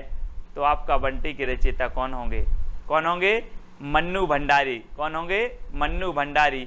आपका बंटी भंडारे में गया है तो मन्नू भंडारी, यानी कि जो आपका आ नंबर है वो बिल्कुल सही हो जाएगा, मन्नू भंडारी, आपका बंटी। इनकी रचना है। संस्कृति के 4 अध्याय की रचयिता कौन है, संस्कृति के 4 अध्याय। दोस्तों एक चीज बताना, संस्कृति के 4 अध्याय या फिर संस्कृत के 4 अध्याय, और संस्कृत के 4 अध्याय हमें रात में नहीं पढ़ना है। कब पढ़ना है, दिन में पढ़ना है। संस्कृत के 4 अध्याय दिन में पढ़ना है। तो ये रचना किसकी हो जाएगी, दिन से दिनकर, है ना, रामधारी से है दिनकर, क्योंकि संस्कृति के 4 अध्याय हमें दिन में पढ़ना है तो दिनकर साहब। ठीक है दोस्तों, अगला बताना है, राग गोविंद की रचनाकार कौन है। एक रचना आती है दोस्तों गीत गोविंद, एक आती है राग गोविंद। तो याद रख लेना, गीत गोविंद के किसने गाए हैं, जयदेव ने। और सबसे ज्यादा राग किसी को था गोविंद से, कृष्ण थे, तो वो किसको था, मीराबाई को। किसको था, राग था किसको, मीराबाई को। ये यहाँ कंफ्यूज होते हैं सभी लोग, है ना। राग था मीराबाई को, है ना, और गीत गाए हैं किसने, जयदेव ने। तो जयदेव की कौन सी थी, गीत गोविंद। गीत गोविंद जयदेव की थी और राग गोविंद जो रचना है वो मीराबाई की है। ठीक है, तो याद रख लेना, क्योंकि मीराबाई को राग था कृष्ण से सबसे ज्यादा, तो राग याद रख लेना, राग से मीराबाई। ठीक है, अगला बताना है दोस्तों, सेवा सदन की रचयिता कौन है, सेवा सदन। अब एक चीज बताना दोस्तों, आप जिससे ज्यादा प्रेम करते हो उसी की सेवा करोगे, है ना, कि नहीं करोगे। आप जिससे प्रेम करते हो सेवा भी उसी से करोगे, सेवा भी उसी की करोगे। चाहे आपके मम्मी से प्रेम करते हो, पापा से करते हो, समाज में जिससे भी आप करते हो उसकी आप सेवा जरूर करोगे। क्या करोगे, सेवा करोगे। तो ये सेवा सदन उपन्यास है, सेवा सदन, कर्म भूमि, गबन गोदान, है ना, निर्मला, ये सारी की सारी रचनाएं, है ना, किसकी हैं, प्रेमचंद जी के उपन्यास हैं। इनको याद रखेंगे, प्रेमचंद जी, आ नंबर बिल्कुल सही हो जाएगा। अब आपको बताना है, सबा सिर गेहूं कहानी किसकी है। सबा सिर गेहूं दोस्तों, अगर आप किसी से प्रेम से मांगोगे, प्रेम से मांगोगे कि सबा सिर गेहूं दे दो, तो आपको सवा सिर गेहूं मिल जाएंगे। लड़कर झगड़कर मांगोगे तो सवा सिर गेहूं नहीं मिलेंगे। इसलिए प्रेम से मांगना कि सवा सिर गेहूं दे दो तो मिल जाएंगे। तो सवा सिर गेहूं का कैसे मांगना है, प्रेम से मांगना है। तो सवा सिर गेहूं कहानी किसकी होगी, प्रेमचंद, यानी कि जो विकल्प नंबर आपका आ है वो बिल्कुल सही हो जाएगा, प्रेमचंद जी की हो जाएगी। नेक्स्ट है दोस्तों, वैदेही वनवास। वैदेही वनवास ये किसकी रचना है, हमने पढ़ा था दोस्तों कि श्रीलाल शुक्ल की जो रचना थी वो कौन थी? राग दरबारी श्रीलाल शुक्ल की थी। अब वैदेही वनवास, तो किसको हुआ था वनवास? अयोध्या के राजा राम को क्या हुआ था? वनवास हुआ था। तो वैदेही वनवास किसकी रचना होगी? अब वनवास तो आ रहा है, सीधा सीधा है कि वनवास हुआ था अयोध्या के राजा राम को, तो वैदेही वनवास किसकी रचना होगी? अयोध्या से उपाध्याय हरिऔध की। द्विवेदी युग के श्रेष्ठ कवि हैं दोस्तों प्रिय प्रवास, इनका एक महाकाव्य है, वो भी खड़ी बोली का है, और हिंदी का खड़ी बोली का प्रथम महाकाव्य प्रिय प्रवास हरिऔध जी का। याद रखेंगे महावीर प्रसाद द्विवेदी के नाम पर द्विवेदी जी का द्विवेदी युग का नाम पड़ा था, तो ये भी याद रखना है। ठीक है, भीष्म साहिनी की एक रचना है दोस्तों तमस याद रख लेना, भीष्म साहिनी की एक रचना तमस है। सुमित्रा नंदन पंत, इनकी अगर बात करें दोस्तों तो ये छायावाद के आधार स्तंभों में से एक माने जाते हैं सुमित्रा नंदन पंत जी। अगला बताना है चित्रलेखा किसकी रचना है? चित्रलेखा जल्दी से बताना है दोस्तों। जब आप पढ़ाई करते हो और आप पुस्तक लेते हो, आप रजिस्टर लेते हो, नोट्स बनाते हो, तो सबसे पहले पृष्ठ पर किसका चित्र होना चाहिए? भगवती का। किसका? भगवती का। बोले हमने चित्र का लेखा किया है पहले पृष्ठ पर, तो किसका होना चाहिए? भगवती का। तो चित्रलेखा रचना किसकी हो जाएगी? भगवती चरण वर्मा। भगवती चरण वर्मा, क्योंकि चित्र होना चाहिए भगवती का, तो चित्रलेखा भगवती चरण वर्मा। और विकल्प नंबर जो आ है वो आपका बिल्कुल सही हो जाएगा। ठीक है, तो इस प्रकार से हमें याद करना है दोस्तों, है ना। हमें रचनाएं याद नहीं होती, मुझे पता है बहुत सारे लोग बोलते हैं सर रचनाएं याद नहीं होती हैं। अब कमेंट में बता देना कि सर आज तो रचनाएं याद हो गई हैं। इसी प्रकार से पूरी रचनाएं याद करवाएंगे। भविष्यत कहा के रचनाकार कौन है? अब आपको उत्तर बताना है, फटाक से 4 सेकंड में आप उत्तर बताएंगे। कौन सा ऑप्शन लॉक कर दिया जाए? तो आपने बिल्कुल सही आंसर बताया है, क्या है? धनपाल। अब यहां पर दोस्तों आया है धन और यहां आया है भविष्य, है ना। अब इसको कैसे याद रखोगे? मैंने आपको कई बार बताया है कि लोग क्या करते हैं, भविष्य के लिए धन का संचय करते हैं। भविष्य के लिए, आप भी भविष्य के लिए धन का संचय करते हैं, मैं भी भविष्य के लिए धन का संचय करता हूं, यानी कि सभी भविष्य के लिए धन का संचय करते हैं। तो भविष्यत कहा रचना किसकी हो जाएगी? धन का संचय करते हैं तो धनपाल, है ना। अब कभी नहीं भूलोगे आप, आपसे कभी भी पूछा जाएगा भविष्यत कहा किसकी रचना है, बोले मैं भविष्य के लिए धन का संचय करता है, यानी कि धनपाल। ठीक है, अब याद रख लेना, उक्ति व्यक्ति प्रकरण के रचनाकार कौन है? 4 विकल्प हैं, 4 सेकंड आपके पास हैं। तो आपका बिल्कुल सही आंसर क्या हो जाएगा दोस्तों? सही बताया है आपने बिल्कुल, दामोदर शर्मा, है ना। दामोदर शर्मा से आपका कैसे याद रखोगे दोस्तों? दामोदर से आपका बनेगा दमदार। क्या कहेंगे? दमदार। और दमदार लोगों के क्या चलते रहते हैं? प्रकरण चलते रहते हैं, विभिन्न प्रकार की उक्ति व्यक्ति करते रहते हैं, तो इनके प्रकरण चलते ही रहते हैं। किनके? दमदार व्यक्तियों के। तो उक्ति व्यक्ति प्रकरण किसके चल रहे हैं? बोले दमदार व्यक्ति के चल रहे हैं। तो दामोदर शर्मा यानी विकल्प नंबर जो 2 है वो आपका बिल्कुल सही हो जाएगा। ठीक है, भूलना नहीं है। पाहुड़ दोहा के रचनाकार कौन है दोस्तों? पाहुड़ दोहा। अब पहाड़ से आपको नहीं लग रहा कि पहाड़ की बात हो रही है, और पहाड़ की बात हो रही है तो दोस्तों पहाड़ कहाँ पाए जाते हैं? वनों में, है ना। और वनवास किसे हुआ था? किसे हुआ था वनवास? राम जी को हुआ था, और ये पहाड़ों पर घूमते हुए जा रहे थे वन में। तो पाहुड़ दोहा के रचनाकार कौन होंगे? कौन होंगे? राम आएंगे तो राम सिंह, है ना। राम आएंगे, ये आ गए राम, तो राम सिंह पाहुड़ दोहा के रचनाकार हैं। अब आप कभी नहीं भूल सकते, बोले पाहुड़ दोहा, जी पहाड़ की बात कर रहे हैं, तो पहाड़ पर तो राम जी गए थे, यानी कि राम सिंह। ठीक है, इस प्रकार से आएंगे। अगला बताना दोस्तों, श्रापकाचार्य के रचनाकार कौन है? श्रापकाचार्य। 4 सेकंड में आप अपने उत्तर का चयन करके कमेंट में लिख देंगे।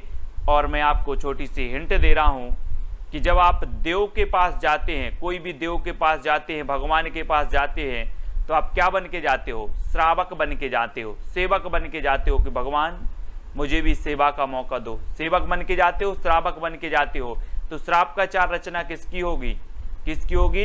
देवसेन की, क्योंकि देव के सामने हम श्रावक बन के जाते हैं और देवसेन आपका बिल्कुल सही हो जाएगा।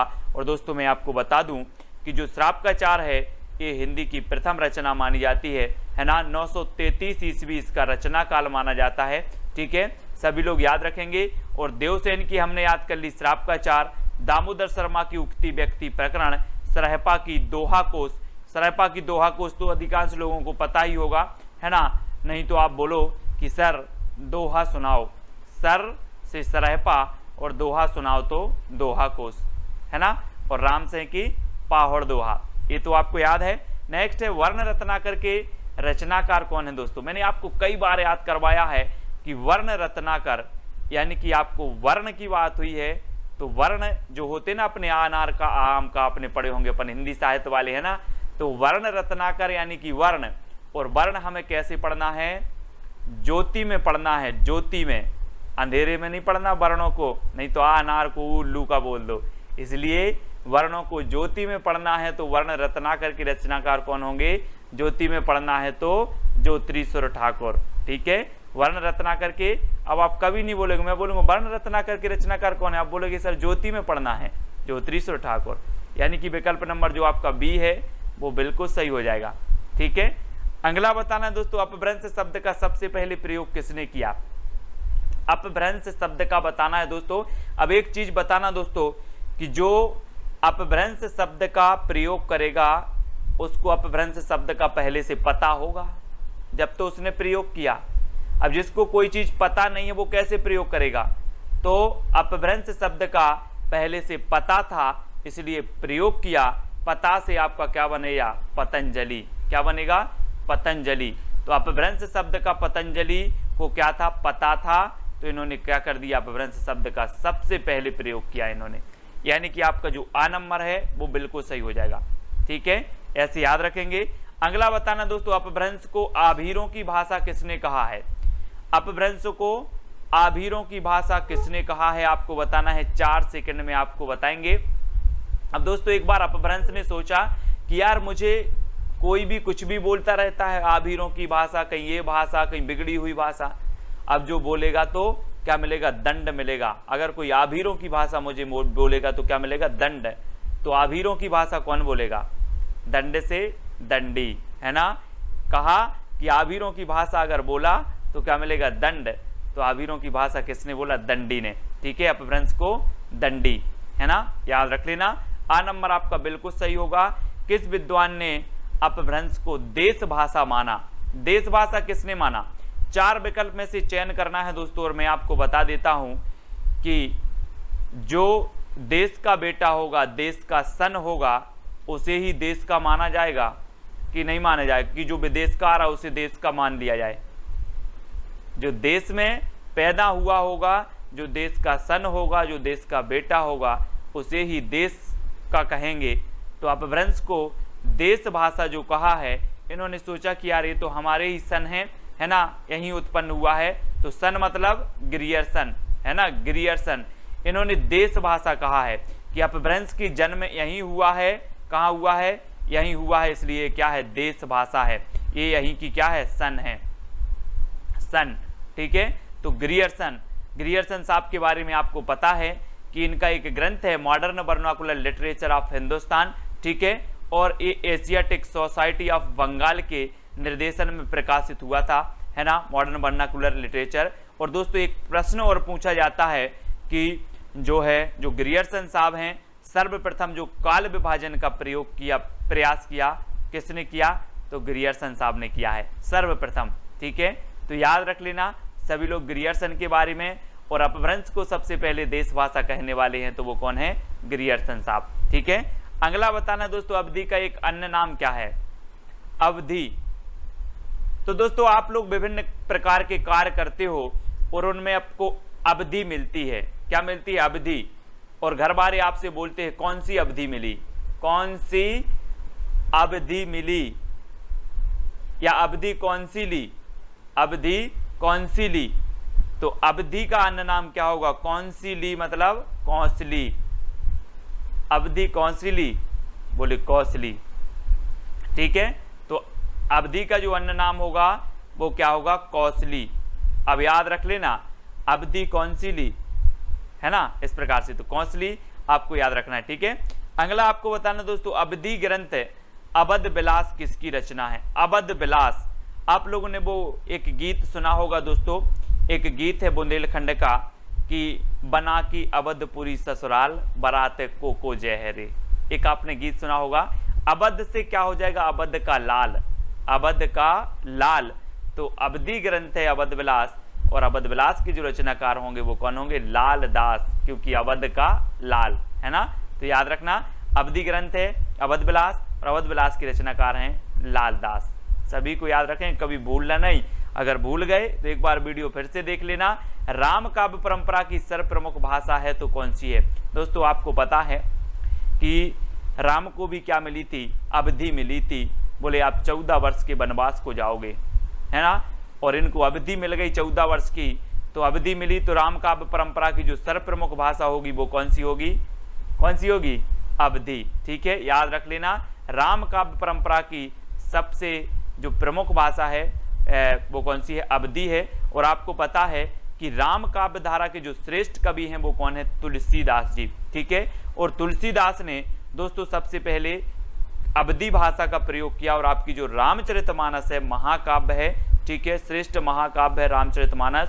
और दुनिया में अगर सर्वाधिक जो टीकाएं लिखी गई तो वो रामचरितमानस की लिखी गई, और रामचरितमानस की जो भाषा है वो अवधि भाषा है, ठीक है। ये चीज भी याद रखनी है। और बाद में तुलसीदास ने ब्रज भाषा का भी प्रयोग किया है, विनय पत्रिका, कृष्ण गीतावली, है ना, इन रचनाओं में क्या किया है, ब्रज भाषा का प्रयोग किया है। लेकिन राम काव्य परंपरा की जो प्रमुख भाषा है वो अवधि ही है, जिनका जो जीता जागता उदाहरण रामचरितमानस है, ठीक है। ब्रज भाषा का उदय माना जाता है तो कब से माना जाता है दोस्तों। अब आप लोग कहते हैं कि हमें ब्रज जाना है, कन्हैया की जन्मभूमि जाना है, कन्हैया जी के दर्शन करने जानी है, इस प्रकार से बोलते ना, है ना। तो ब्रज अगर जाना है आपको तो अब भूल जाना कि 2-5 रुपए में पहुंच जाओगे, अब सीधे 1000 लगेंगे आपको। कितने लगेंगे, 1000 लगेंगे। तो ब्रज भाषा का उदय कब होगा, कब होगा, 1000 ईस्वी, 1000 ईस्वी के आसपास ब्रज भाषा का उदय माना जाता है। यानी कि आपका जो विकल्प नंबर 1 है वो बिल्कुल सही हो जाएगा, 1 नंबर, ठीक है।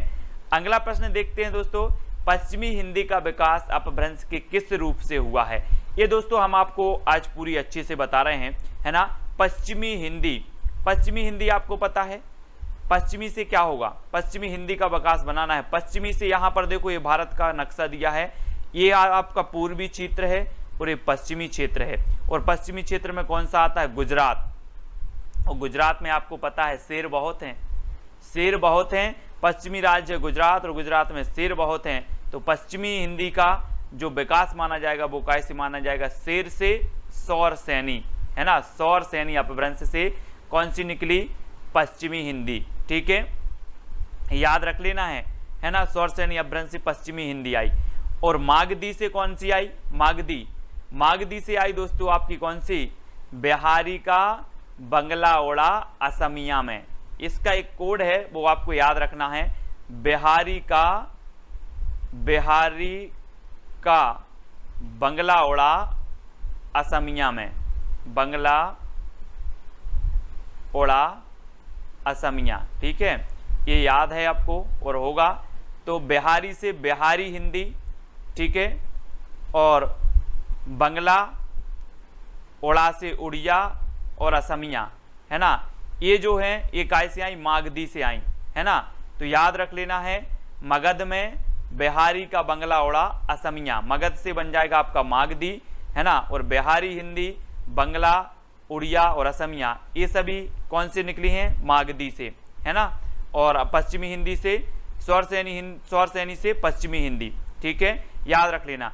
अर्धमागधी से कौन सी निकली, पूर्वी हिंदी, अर्धमागधी से पूर्वी हिंदी, ठीक है। ब्राचड़ से कौन सी निकली, सिंधी निकली, सिंधी। तो ये तो हो गई आपकी इनसे निकलने वाली भाषाएं। फिर दोस्तों आपको पश्चिमी हिंदी से भी पढ़ना है। पश्चिमी हिंदी से जो निकली आपकी निकली कौन कौन सी, पश्चिमी हिंदी की बात करें तो आपकी निकली दोस्तों गुजराती, कौन सी निकली, गुजराती, राजस्थानी, है ना, सॉरी राजस्थानी, गुजराती और पश्चिमी हिंदी, ठीक है, ये निकली आपकी काय से, सौर सैनी से। तो आपको याद रख लेना है, सौर सैनी से पश्चिमी हिंदी, गुजराती और राजस्थानी, ठीक है। और पश्चिमी हिंदी से जो निकलने वाली थी उनका भी मैंने आपको कोड बनाया था, कानों के खड़ी बुंदेली ब्रजभान हरि के पास। कानों से आपकी कन्नौजी, खड़ी से खड़ी बोली, है ना, बुंदेली से बुंदेली, ब्रज से ब्रज, हरि से हरियाणवी, है ना। और इस प्रकार से आपको याद रख लेना, ये पश्चिमी हिंदी की भाषाएं हैं, है ना। गुजराती और राजस्थानी आपकी ये अलग हैं। राजस्थान की भी है आपकी मेवाती है ना, जयपुरी, इस प्रकार से आपको राजस्थानी की भी हैं। फिर आपकी पूर्वी हिंदी आती है दोस्तों, तो पूर्वी हिंदी की आपकी कौन कौन सी हैं, मैंने कोड बनाया था, अब छत्तीसगढ़ी, आ से अवधी, बा से बघेली और छत्तीसगढ़ी से छत्तीसगढ़ी, है ना। तो अब छत्तीसगढ़ी ये पूर्वी हिंदी की हैं। पश्चिमी हिंदी की कानों के खड़ी बुंदेली ब्रजभान हरि के पास, ठीक है, तो इसका कोड हो जाएगा। और मगध में बिहारी का बंगला उड़ा, असमिया में ये मागधी का हो जाएगा, वो ब्राचड़ से सिंधी निकली है, ठीक है। इसको हम आपको जब व्यवस्थित पढ़ाएंगे एक बार, हिंदी की कौन से क्या निकली है, कौन सी कब से, क्योंकि एक दो प्रश्न यहाँ से आपके बन जाते हैं, तो आपको याद हो जाएगा, ठीक है। अब आपको बताना राधा माधव विलास की रचनाकार कौन है, राधा माधव विलास की रचनाकार। अब दोस्तों आपको नहीं लग रहा कि राधा और माधव को क्या बोलते हैं, श्री कृष्ण, तो राधा कृष्ण बोल दो सीधे सीधे। तो राधा माधव इनकी हम क्या करते हैं, जय करते हैं, जय राधा माधव की जय। तो राधा माधव विलास किसकी रचनाकार कौन होंगे, जय की है तो जयराम, जय की है तो जयराम, राधा माधव विलास की रचनाकार जयराम, यानी सी नंबर आपका बिल्कुल सही हो जाएगा यहाँ पर। अगला क्वेश्चन है दोस्तों, स्नेह लीला की रचनाकार कौन है। अब स्नेह लीला की बात आई है तो आपको पता है कि सृष्टि के रचयिता कौन है, विष्णु, सृष्टि के रचयिता विष्णु। और विष्णु जी अपनी जो सृष्टि है, सृष्टि के एक एक जीव से स्नेह करते हैं, सभी से स्नेह करते हैं, कौन, विष्णु जी। तो स्नेह लीला की रचनाकार कौन होंगे, विष्णुदास, ठीक है, स्नेह लीला की रचनाकार विष्णुदास, यानी कि आ नंबर आपका बिल्कुल सही हो जाएगा। अगला बताना दोस्तों, रानी केतकी की कहानी के रचनाकार कौन है। बहुत ही बढ़िया है, उदयभान चरित इसे कहा जाता है, ठीक है, इसका दूसरा नाम है उदयभान चरित, रानी केतकी की कहानी, है ना। और दोस्तों आपको पता है कि रानी केतकी की कहानी इंसान ने ही नहीं अल्लाह ने भी सुनी। रानी केतकी की कहानी इंसान ने ही नहीं अल्लाह ने भी सुनी। तो इसके रचनाकार कौन होंगे, इंसा अल्लाह खां, है ना, इंसा अल्लाह खां, याद रख लेना। रानी केतकी की कहानी इंसान ने ही नहीं अल्लाह ने भी सुनी, तो इंसा अल्लाह खां। हिंदी साहित्य का दूसरा इतिहास की रचनाकार कौन है, दूसरा इतिहास की रचनाकार बताना है दोस्तों। और 4 सेकंड में आप अपना उत्तर का चयन करेंगे। और मैं आपको बता देता हूं दोस्तों कि जो साहित्यकार हैं वो कहते हैं कि भगवान एक ही साहित्य लिखने में तो पसीना आ गया, आप दूसरे साहित्य की बात कर रहे हो। बच्चों का काम थोड़ी है, बच्चों का काम थोड़ी है दूसरा साहित्य लिखना। तो हिंदी साहित्य का दूसरा इतिहास कौन लिखेंगे, उत्तर आपको ही बताना है, कौन लिखेंगे, डॉक्टर बच्चन से, याद रख लेना है ना।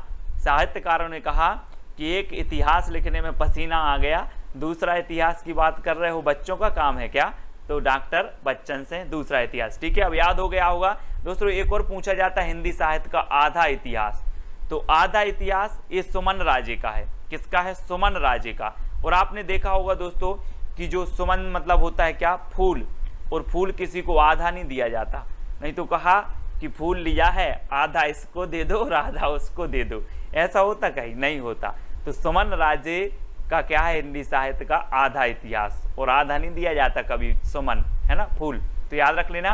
हजारी प्रसाद द्विवेदी की बात करें तो हिंदी साहित्य का आदिकाल भी है, हिंदी साहित्य की, है ना, भूमिका भी है, हिंदी साहित्य की भूमिका याद रखेंगे सभी लोग। हिंदी साहित्य का उद्भव एवं विकास है हजारी प्रसाद द्विवेदी का, है ना। रामचंद्र शुक्ल जी का तो है ही हिंदी साहित्य का इतिहास। तो ये सारे इतिहास ग्रंथ हैं। नेक्स्ट आपसे पूछा जाता है कीर्तिलता की रचनाकार कौन है। और दोस्तों 4 सेकंड में आप अपना उत्तर तो चयन करेंगे। और मैं आपको बता दूं कि कीर्ति कब फैलती है, कोई व्यक्ति मूर्ख है और कोई विद्यावान है, तो किसकी कीर्ति फैलेगी, विद्यावान की फैलेगी ना, जिसमें विद्या है उसी की कीर्ति फैलेगी। तो कीर्तिलता के रचनाकार कौन होंगे, विद्यापति, है ना। और दोस्तों इस कीर्ति में इन्होंने क्या किया था, राजा कीर्ति सिंह की यशोगाथा का वर्णन किया था, है ना। और विद्यापति की ये 3 रचनाएं प्रमुख मानी जाती हैं दोस्तों। इनकी एक रचना है पदावली। पदावली जो है इनकी मैथिली में रचना है। ये पूछी जाती विद्यापति की कौन सी रचना मैथिली में है, तो इनकी जो पदावली है ये मैथिली में है। और इनकी कीर्ति लता और कीर्ति पताका ये 2 रचनाएं अबहट्ट में है, ठीक है। कीर्ति लता और कीर्ति पताका अबहट्ट भाषा में है, तो इनको आपको याद रखना है। और चंद्रबरदाई के बारे में तो पता है आपको कि ये हिंदी के प्रथम महाकवि हैं, है ना, याद रख लेना है। और राउलबेल एक रचना है चंपू काव्य, उसकी रचनाकार रोड़ा कवि हैं, है ना। ढोला मारूरा दुहा जिसकी रचनाकार कुशल लाभ हैं, है ना। और इनकी रचना हमें पढ़ना है पदलता पताका। पदलता पताका, पदावली, कीर्ति लता, कीर्ति पताका, ठीक है। इस प्रकार से अगला बताना है दोस्तों, अभिमान मेरु किसे कहा जाता है। दोस्तों आपको पता है कोई कोई आदमी के पास जब धन बहुत हो जाता है, कोई अच्छी संपत्ति हो जाए, उन्हें अभिमान हो जाता है, अरे यार अभिमान हो गया, अहंकार हो गया, है ना। ऐसे ही पुष्प ने कहा कि मुझे तो देवताओं के ऊपर चढ़ाया जाता है, मेरी तो माला बनाई जाती है। तो पुष्प को क्या हो गया, अभिमान हो गया, पुष्प को अभिमान हो गया। तो अभिमान मेरु किसे कहा जाएगा, किसे कहा जाएगा, पुष्पदंत को। पुष्पदंत ने दोस्तों अपने आप को अभिमान मेरु का। ऐसा भी क्वेश्चन आता है निम्न में से बताइए कौन सा कवि अपने आप को, कौन से कवि ने अपने आप को अभिमान मेरु की उपाधि दी थी, तो पुष्पदंत, है ना। इनका एक आपने पढ़ा होगा महापुराण, महापुराण ग्रंथ है पुष्पदंत जी का, बहुत ही श्रेष्ठ है पुष्पदंत जी का महापुराण, है ना। तो इन्होंने अभिमान मेरु कहा था, ऐसे ही पुष्प को भी अभिमान हो गया, इस प्रकार से याद रख लेंगे, है ना। तो 1 नंबर आपका बिल्कुल सही होगा। कुमारपाल प्रतिबोध की रचनाकार कौन है, कुमारपाल प्रतिबोध। अब 4 विकल्प हैं, 2 सेकंड आपके पास हैं। और आपको पता है दोस्तों कुमार आ रहा है यहाँ पर, कुमार। तो आजकल के जो कुमारे लड़का रहते, कुमारे लड़का, है ना, आजकल के जो कुमार हैं वो सोमरस का प्रयोग बहुत कर रहे हैं। काय का प्रयोग कर रहे हैं, सोमरस। सोमरस आप लोग समझते होंगे, और सोमरस का प्रयोग कर रहे हैं। तो कुमारपाल प्रतिबोध के रचयिता कौन होंगे, कौन होंगे, सोमप्रभ सूरी, है ना। क्योंकि कुमार लोग सोमरस का प्रयोग कर रहे हैं, इसलिए कुमारपाल प्रतिबोध के रचनाकार सोमप्रभ सूरी, यानी विकल्प नंबर आपका ए जो है वो बिल्कुल सही हो जाएगा। कि श्री संप्रदाय की स्थापना किसने की थी। जी हाँ दोस्तों, 2 सेकंड में आप अपने उत्तर का चयन करें। जब तक मैं आपको बता देता हूं कि पुष्टि मार्ग के प्रवर्तक कौन थे, वल्लभाचार्य, है ना। सरहपा की एक रचना है दोहा कोश, ठीक है ना, सभी को पता है दोहा कोश है सरहपा की रचना। और आपका उत्तर हो जाता है श्री संप्रदाय की, क्या हो जाता है, रामानुजाचार्य, है ना, रामानुजाचार्य। और दोस्तों आपको पता होगा कि देश के कोने कोने में हम क्या बोलते हैं, श्री, फिर क्या लगाते हैं, राम, क्या करते हैं, श्री राम। तो श्री संप्रदाय के साथ हमने राम जोड़ दिया, तो श्री संप्रदाय के कौन होंगे, रामानुजाचार्य, श्री राम, है ना। तो रामानुजाचार्य, श्री संप्रदाय के रामानुजाचार्य, ठीक है। विशिष्टाद्वैतवाद के रामानुजाचार्य, ठीक है। वैष्णव आचार्य थे, इन्होंने वैष्णव धर्म का क्या किया, प्रचार प्रसार किया, रामानुजाचार्य ने, ठीक है। ये चीज याद रखनी है दोस्तों। आपको बताना है प्रबंध चिंतामणि के रचनाकार कौन है, प्रबंध चिंतामणि। तो 2 सेकंड में आप अपने उत्तर का चयन करेंगे और आपका बिल्कुल सही आंसर क्या हो जाएगा, मेरुतुंग, मेरुतुंग। प्रबंध चिंतामणि के रचनाकार कौन है, मेरुतुंग हैं। और दोस्तों आपको पता है कि हमारे देश में विभिन्न प्रकार के मेरु यानी पर्वत हैं, है ना, पर्वत शिखर है ना, हमने विभिन्न प्रकार के। तो हमें क्या करना है, पर्वत शिखरों का, मेरुओं का, मेरु का क्या करना है, प्रबंध करना है, मेरु का प्रबंध करना है। तो मेरु की हमें चिंता करनी पड़ेगी। जैसे हमारे लद्दाख का पठार है, लद्दाख के पठार में मेरु हैं और उनकी हमें चिंता करनी पड़ेगी, नहीं तो छीन लेंगे लोग, है ना। तो इसलिए मेरु की चिंता करना है हमें और उनका प्रबंध करना है। तो प्रबंध चिंतामणि के रचनाकार कौन होंगे, मेरुतुंग, ठीक है, याद रखेंगे। आ नंबर आपका बिल्कुल सही है। रोड़ा कवि की एक रचना है कौन सी, राउलबेल। राउलबेल है दोस्तों, शिलांकित कृति मानी जाती है, शिलांकित कृति, ठीक है। तो इसको याद रख लेना है, राउलबेल की, रोड़ा कवि की राउलबेल शिलांकित कृति मानी जाती है, ठीक है। अगला देखते हैं दोस्तों, अगला जो अपना प्रश्न है वो क्या है उसको देखते हैं। पृथ्वीराज रासो की रचना विधान में सर्वाधिक विवादास्पद पक्ष कौन सा है? 2 सेकंड में आप अपने उत्तर का चयन करेंगे। और आपको पता है कि पृथ्वीराज रासो चंद्रबरदाई जी का महाकाव्य है। पृथ्वीराज रासो हिंदी का प्रथम महाकाव्य है। चंद्रबरदाई हिंदी के प्रथम महाकवि हैं। चंद्रबरदाई पृथ्वीराज रासो में 69 सर्ग हैं। ठीक है, इसमें जो सर्ग है, सर्ग को क्या कहा जाता है? समय कहा जाता है। ये चीज आपको पता है। आदिकाल में अगर पूछा जाता है कि छंदों का अजायबघर किसे कहा जाता है, तो पृथ्वीराज रासो को कहा जाता है। अब पृथ्वीराज रासो के जो है प्रमाणिक होने पर संदिग्ध है। विभिन्न लोगों ने, विभिन्न विद्वानों ने अलग अलग मत प्रकट किए हैं। यहाँ पर पूछा है कि सर्वाधिक विवादास्पद पक्ष कौन सा है, तो आपका सही उत्तर क्या हो जाएगा? इसकी ऐतिहासिकता। और आपको पता है दोस्तों कि पृथ्वी की ऐतिहासिकता पर भी विवाद है। कोई कहता है कि इस पृथ्वी के सृष्टिकर्ता विष्णु जी हैं। कोई कहता है, विज्ञान कहता है कि बिग बैंग सिद्धांत के द्वारा पृथ्वी एक क्या थी? आग का गोला थी, पिंड थी, उसके फटने से विभिन्न ग्रह बने, पृथ्वी का निर्माण हुआ। तो पृथ्वी की ऐतिहासिकता पर क्या है? विवाद है। तो पृथ्वीराज रासो की भी ऐतिहासिकता पर क्या होगा? विवाद होगा। ये क्वेश्चन कई बार पूछा गया है। तो पृथ्वीराज रासो की ऐतिहासिकता पर क्या है? विवादास्पद है। सर्वाधिक विवादास्पद ऐतिहासिकता है। अगला क्वेश्चन बताना दोस्तों, बीसलदेव रासो का काव्य रूप क्या है? सबसे पहले तो ये बात पता होनी चाहिए कि जो बीसलदेव रासो काव्य है वो किसका है? नरपति नाल का है। किसका है? नरपति नाल का है। ठीक है, अब इसके काव्य रूप क्या है? 2 सेकंड में आपको बताना है दोस्तों। तो आपको पता है ना दोस्तों कि यहाँ पर क्या आ रहा है? देव और 20। तो 20 देव, आपने पता होगा 20 देव के गीत गाते हैं। 20 देव बोले, हनुमान जी की भी पूजा कर लो, राम की भी कर लो, श्री कृष्ण भी की कर लो, है ना, मस्जिद में भी चले जाओ। 20 देवों की हम क्या करते हैं? पूजा करते हैं। करते कि नहीं करते? तो पूजा करते हैं और गीत गाते हैं। गीत गाते हैं। तो बीसलदेव रासो का जो काव्य रूप होगा वो क्या होगा? गीति काव्य।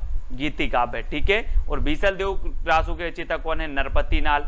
ठीक है, और बीसलदेव रासो जो है दोस्तों आपको पता है ये अजमेर के शासक के संबंधित है।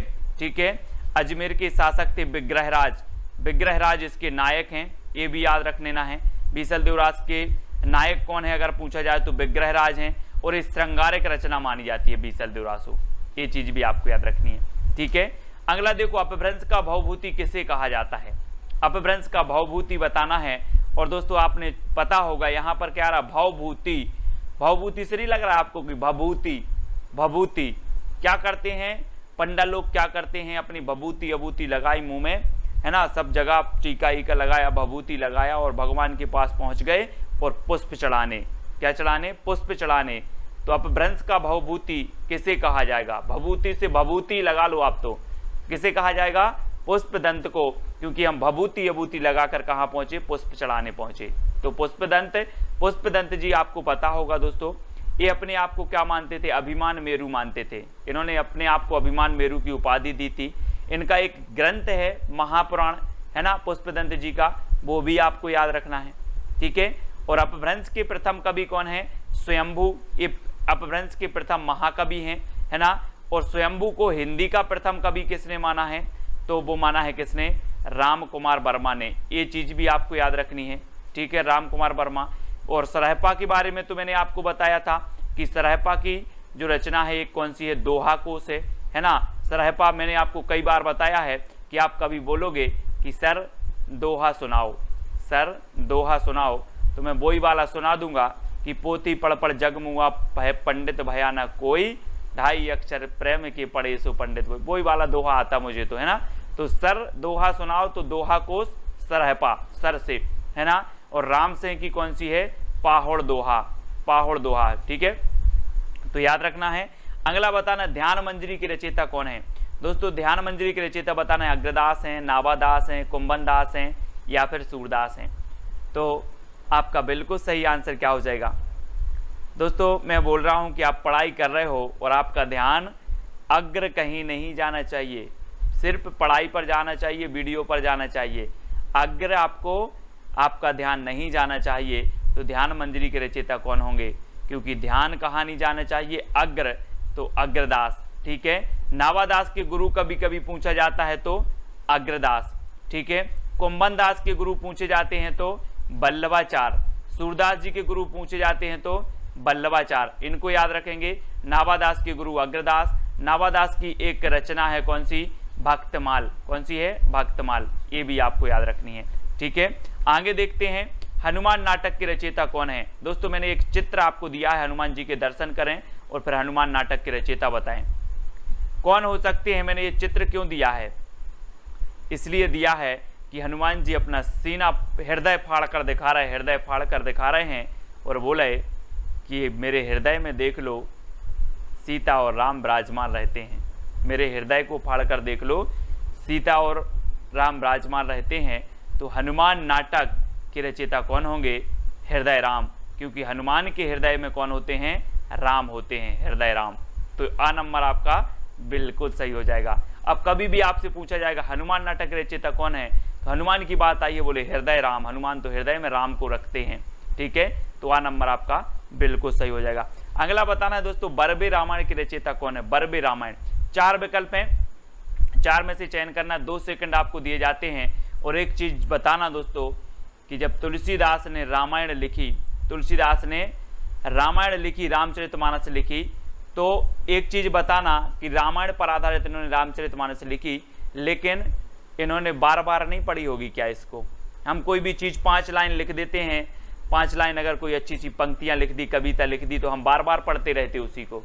तो तुलसीदास ने इतना बड़ा महाकाव्य लिखा, ये बार बार नहीं पढ़ेंगे, पढ़ेंगे ना बार बार, तो बार बार पढ़ी तो बरबे रामायण, बरबे से बार बार, बरबे रामायण के रचयिता कौन होंगे, बोले तुलसीदास होंगे, क्योंकि इन्होंने क्या की, रामचरितमानस की रचयिता इन्होंने रचना की, रामायण की रचना की, है ना। तो इन्होंने बार बार पढ़ी, इसलिए बरबे रामायण याद रखना। तुलसीदास जी राम काव्य धारा की पता है आपको, श्रेष्ठ कवि माने जाते हैं, है ना। जानकी मंगल, है ना, बरबे रामायण और भी बहुत सारी इनकी रचनाएं हैं, रामचरितमानस, ठीक है, विनय पत्रिका, कृष्ण गीतावली, ये सारी की सारी रचनाएं याद करना है तुलसीदास जी की। ट्रिक से मैं आपको याद करवाएंगे एक बात, है ना। अग्रदास की हमने पढ़ी थी कौन सी, ध्यान मंजरी पढ़ ली थी। और अग्रदास जो गुरु हैं अग्रदास, वो किसके हैं, नाभादास के हैं, ठीक है। प्राणचंद्र चौहान की आपको पता है दोस्तों, प्राणचंद्र चौहान की भी इनकी रचना है, कौन सी है याद नहीं आ रही है मुझे, बहुत अच्छी है, पूछी जाती है, रामायण महानाटक। कौन सी है, रामायण महानाटक। हम बोल देते ना कि रामायण हमारे क्या हैं, प्राण हैं, रामायण हमारी प्राण है, तो रामायण महानाटक के रचयिता कौन होंगे, प्राणचंद्र चौहान। और पुष्पदंत के बारे में तो आपको बता दिया है दोस्तों कि इन्हें भवभूति कहा जाता है, अपभ्रंश का भवभूति पुष्पदंत को, है ना। महापुराण इनका एक काव्य है, रचना है महापुराण, ठीक है। और पुष्पदंत जो हैं बहुत ही इन्होंने अपने आप को क्या कहा था, अभिमान मेरु कहा था। तो ये चीज़ भी आपको याद करनी है। और बरबे बार बार रामायण किसने पढ़ी थी, तुलसीदास ने, तो बरबे रामायण के तुलसीदास हो जाएंगे, ठीक है। हंस जवाहर की रचयिता बचाना है दोस्तों, हंस जवाहर।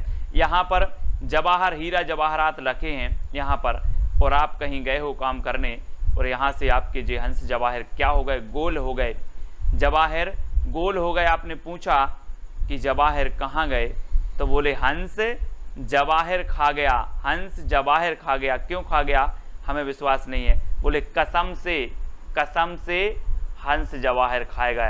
तो कसम से तो कासिम शाह है, हंस क्या खा गया, जवाहर खा गया। तो कासिम शाह की हंस जवाहर, है ना। नूर मोहम्मद की अनुराग बांसुरी, है ना। शेख नबी की ज्ञानदीप, उस्मान की चित्रावली, आपको रचनाएं याद करना है, ठीक है, याद करवा देंगे। सीतायन की रचनाकार कौन है दोस्तों, सीतायन। अब यहाँ पर आया है सीता, और 2 सेकंड आपको बताना है, और ये भी बता देना है कि सीता जी किसकी प्रिया थी, किसकी थी, राम की प्रिया थी और उनकी शरण में रहती थी। बोले हमें आपकी शरण मिल जाए, इससे अच्छा और कुछ नहीं हो सकता मेरे लिए। तो सीतायन किसकी रचना होगी, राम प्रिया, राम की प्रिया कौन थी, सीतायन, है ना, सीता जी थी। तो इसलिए सीतायन राम प्रिया शरणदास, राम प्रिया शरणदास की रचना है सीतायन, कभी नहीं भूलोगे अब आप, है ना। इस प्रकार से याद करना है ना। तो बताना है दोस्तों, भक्ति आंदोलन को ईसाइत की देन किसने कहा है। ईसाइत आप समझते हो, ईस बोल दो आप, तो इसको ईस बोल दो कि ईस की देन। ईश मतलब ईश्वर की देन है, वो तो भक्ति। तो आप लोग बोलते हैं, आपने कई लोगों के मुंह से सुनी होगी कि हम तो ईश्वर के क्या हैं, संतान हैं, हम तो ईश्वर के सन हैं, हम तो ईश्वर के पुत्र हैं, है ना। तो आपको जो भक्ति मिलेगी वो कहाँ से मिलेगी? ईश्वर से ही मिलेगी कि नहीं मिलेगी? मिलेगी। जब आप ईश्वर के सन हो तो भक्ति भी आपको ईश्वर से ही मिलेगी। तो भक्ति आंदोलन को ईसाइत की देन किसने माना है? ईश ने ही देन, ईश ने ही दिया है। तो कौन मानेंगे? उनके सन मानेंगे, है ना। किसके? ईश्वर के सन। ईश्वर के सन ने भक्ति आंदोलन को ईश की देन मानी है, ठीक है। तो सन यानी गिरियर्सन, याद रख लेना है सभी लोग। और आपको पता है कि जनता की चित्तवृत्तियों की निराशा की भावना से रामचंद्र शुक्ल ने माना है। हजारी प्रसाद द्विवेदी ने क्या माना कि ये तो स्वाभाविक होना ही था, है ना। और मुस्लिम आक्रमण भी ना हुए होते। रामचंद्र शुक्ल ने कहा था कि मुस्लिम आक्रमण के कारण जनता की चित्तवृत्ति से भक्ति आंदोलन का उदय हुआ, है ना। हजारी प्रसाद द्विवेदी ने इसका स्वाभाविक माना है कि ये तो स्वाभाविक रूप से इसका उदय होना ही था। इस प्रकार से आपको याद रखना है। अगला बताना दोस्तों, भक्ति काल को स्वर्ण युग किसने कहा है? स्वर्ण काल, स्वर्ण काल, यहाँ पर स्वर्ण काल और स्वर्ण युग आपको देखना है दोस्तों, ठीक है। स्वर्ण काल किसने कहा है? तो आपका राइट आंसर क्या हो जाएगा? काल की बात जब आती है, काल की, तो आपको याद रख लेना है कि गिरियर्सन, है ना। गैरों का स्वर्ण हमें कैसा लगता है? काल की तरह लगता है। गैरों का स्वर्ण हमें काल की तरह लगता है और खुद का स्वर्ण हमें सुंदर लगता है ना। खुद का स्वर्ण हमें स्वर्ण युग लगने लगता है, सुंदर लगने लगता है, लेकिन गैरों का स्वर्ण हमें काल की तरह लगता है। तो याद रखना है इधर से दोस्तों, स्वर्ण काल कहा गिरियर्सन ने। और अगर आपसे कभी पूछा जाए कि स्वर्ण युग किसने कहा, तो स्वर्ण युग किसने कहा? स्वर्ण युग श्याम सुंदर दास ने कहा, क्योंकि जो स्वर्ण युग है वो सुंदर होगा। काल होगा जो, तो काल की तरह देखेंगे गैरों के स्वर्ण को, ठीक है। हजारी प्रसाद द्विवेदी ने भक्ति काल को लोक जागरण कहा। क्या कहा? लोक जागरण। इसको भी आपको याद रखना है। और दोस्तों रामचंद्र शुक्ल ने क्या कहा? तो इन्होंने भक्ति काल कहा, ठीक है। ये चीज आपसे कभी पूछी जाती है, याद रखना। स्वर्ण काल गिरियर्सन ने, स्वर्ण युग श्याम सुंदर दास ने, है ना। लोक जागरण काल हजारी प्रसाद द्विवेदी ने और भक्ति काल रामचंद्र शुक्ल ने। तो ये सारी जानकारी आपको याद रखनी है। और कभी आपसे पूछा जाए स्वर्ण युग किसने कहा और ऑप्शन में श्याम सुंदर ना हो तो गिरियर्सन लगा देना, ठीक है, याद रखना। अगला बताना दोस्तों, आलवार शब्द का अर्थ क्या होता है? आपको पता है कि आलवार भक्तों की संख्या कितनी मानी गई? 12। हमने कैसे याद किया था? यहाँ पर दिया है 12, यहाँ पर क्या दिया? 12, तो 12 से 12। आलवार भक्तों की संख्या कितनी है? 12, ठीक है। अब आलवार शब्द का अर्थ बताना है दोस्तों, क्या होता है। आप लोग के लिए मैं एक छोटी सी हिंट दे रहा हूं कि आप जितनी बार भी आलवार ट्रिकी वीडियो देखते हो और आप क्या हो जाते हो? मग्न हो जाते हो। आप आलवार ट्रिकी वीडियो देखते हो और मग्न हो जाते हो, तो आलवार शब्द का अर्थ क्या होता है? मग्न होना, है ना। बोले सर मैं तो आलवार आपका ट्रिकी वीडियो देखता हूं और मग्न हो जाता हूं, है ना। तो मग्न होना आलवार का अर्थ होता है। और आलवार भक्तों की संख्या थी 12। डॉक्टर हजारी प्रसाद द्विवेदी ने सूफी काव्यधारा की प्रथम रचना किसे माना है? सूफी काव्यधारा की, बहुत ही बढ़िया प्रश्न है दोस्तों, यहाँ से आपके बहुत सारे प्रश्न कवर होने वाले हैं। अब आपको बताना है कि हजारी प्रसाद द्विवेदी ने बताना है। तो 4 विकल्प हैं, 2 सेकंड में आप अपने उत्तर का चयन करेंगे। तो एक क्रम से दिया है बिल्कुल दोस्तों, है ना।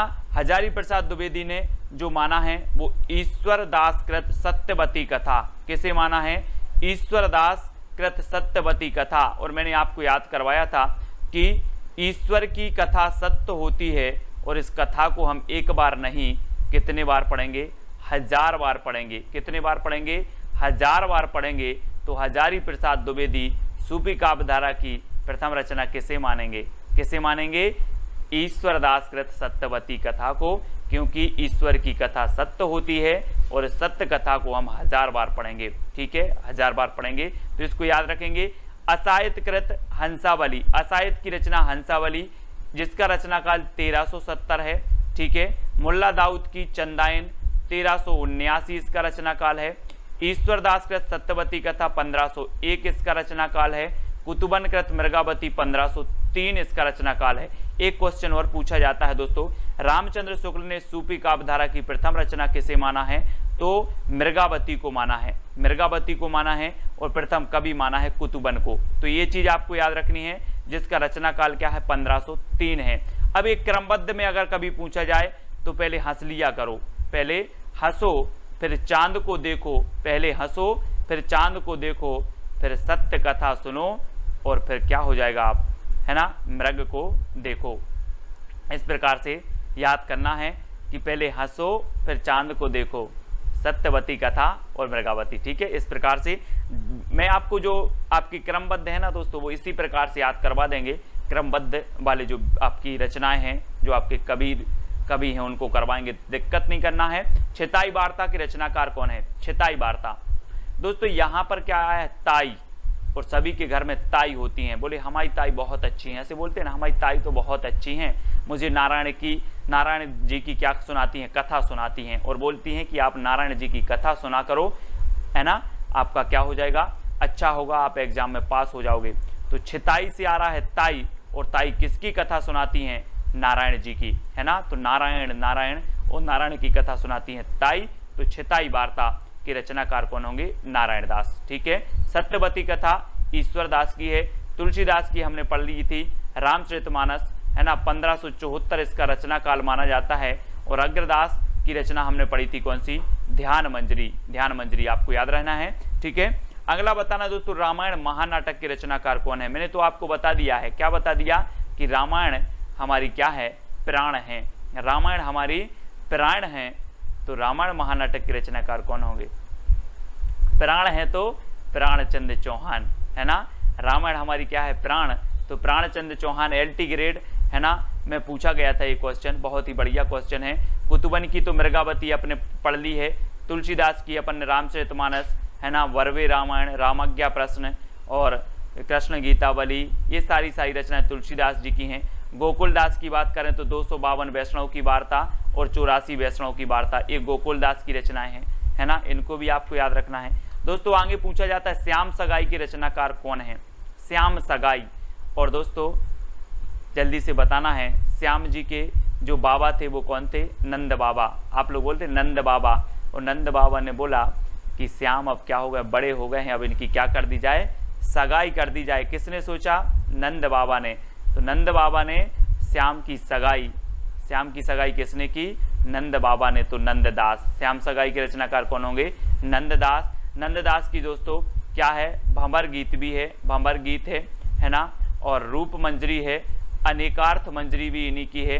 ठीक है, बहुत सारी है नंददास की रचनाएं, मैं आपको बहुत अच्छे से समझाऊंगा, ट्रिक से कभी नहीं भूलोगे आप। तो श्याम सगाई तो याद हो गई होगी कि नंद ने सोचा अब श्याम की सगाई कर दी जाए। ठीक है, मलिक मोहम्मद जायसी सूफी काव्यधारा की प्रथम महाकवि माने जाते हैं दोस्तों, और इनकी जो महाकाव्य है वो कौन सा है? पद्मावत है। हजारी प्रसाद द्विवेदी की अगर बात करें तो हजारी प्रसाद द्विवेदी बहुत ही श्रेष्ठ, है ना, साहित्यकार हुए हैं। हिंदी साहित्य की भूमिका, हिंदी साहित्य का आदिकाल, हिंदी साहित्य का उद्भव और विकास, ये सभी हजारी प्रसाद द्विवेदी जी के ग्रंथ हैं। रामचंद्र शुक्ल जी का हिंदी साहित्य का इतिहास है ना, इनको तो याद करेंगे ही। तुलसीदास को काली काल का जो वाल्मीकि कहा है वो किसने कहा है? वाल्मीकि बताना है दोस्तों, काली काल का वाल्मीकि किसने कहा है? जल्दी बताओ, काली काल का वाल्मीकि किसने कहा है? तो आपको पता है दोस्तों कि हम बोलते हैं काल आ गया। क्या आ गया? काल आ गया। तो काल कहाँ से आता है? धरती में से कि नभ से? आप देखते हो कि हे भगवान काल आ जाता, मुझे तो उठा लेता, है ना। तो काल कहाँ से आएगा? नभ से आएगा। तो कली काल का वाल्मीकि किसे कहा जाएगा? किसने कहा है? तो नावादास ने। नभ से आएगा काल, है ना। तो कली काल का वाल्मीकि नावादास ने कहा है, किसे? तुलसीदास को। ठीक है, याद करना है। अगला देख लेते हैं दोस्तों, तुलसीदास को चलता फिरता तुलसी तरु किसने कहा है? तुलसी तरु, और तुलसी तरु की बात हो रही है दोस्तों, पौधे की बात हो रही है ना, और इसलिए इन्हें तुलसी तरु कहा गया कि तुलसी इतना पवित्र पौधा माना जाता है। और आपको पता है कि 24 घंटे आपको ऑक्सीजन प्रदान करता है, दिन रात ऑक्सीजन प्रदान करता है तुलसी और पीपल के वृक्ष, है ना, बहुत ही पवित्र माना जाता है। और तुलसी के जैसी सरस्वती थी किसमें? तुलसीदास में, तुलसी तरु और तुलसीदास इस प्रकार से, तो ये मधुसूदन ने कहा है। ठीक है, किसने? मधुसूदन ने। और मधु मतलब होता है भौरा, तो भौरा किसके पास जाएगा? तरु के पास तो जाएगा, है ना, तो मधु तरु के पास जाएगा, इसलिए मधुसूदन सरस्वती ने तुलसीदास को चलता फिरता तुलसी तरु कहा। बहुत ही बढ़िया प्रश्न है, कई बार पूछा गया है। अगला बताना, भक्तमाल के टीकाकार कौन माने जाते हैं? भक्तमाल के टीकाकार प्रियादास हैं, अग्रदास हैं, हेमचंद्र या फिर देवसेन हैं। तो आपको बताना है दोस्तों, भक्तमाल रचना है किसकी? नाभादास की। लेकिन भक्तमाल के कौन बताना है? टीकाकार बताना है। और मैं आपको हिंट दे रहा हूं कि जो भक्त देते हैं, भक्त होते हैं, वो भगवान के प्रिय होते कि नहीं होते? जल्दी बताओ। भक्त भगवान के प्रिय होते हैं, इसलिए भक्तमाल के टीकाकार कौन होंगे? प्रियादास। कौन होंगे? प्रियादास होंगे। तो आ नंबर आपको याद रख लेना, क्योंकि भक्त भगवान के प्रिय होते हैं, तो प्रियादास। ठीक है, अग्रदास की तो हमने पढ़ी ही थी कि अग्रदास की ध्यान मंदिरी। हेमचंद्र अपभ्रंश के व्याकरणाचार्य हैं। देवसेन दोस्तों हिंदी की प्रथम रचना है इनकी, कौन सी?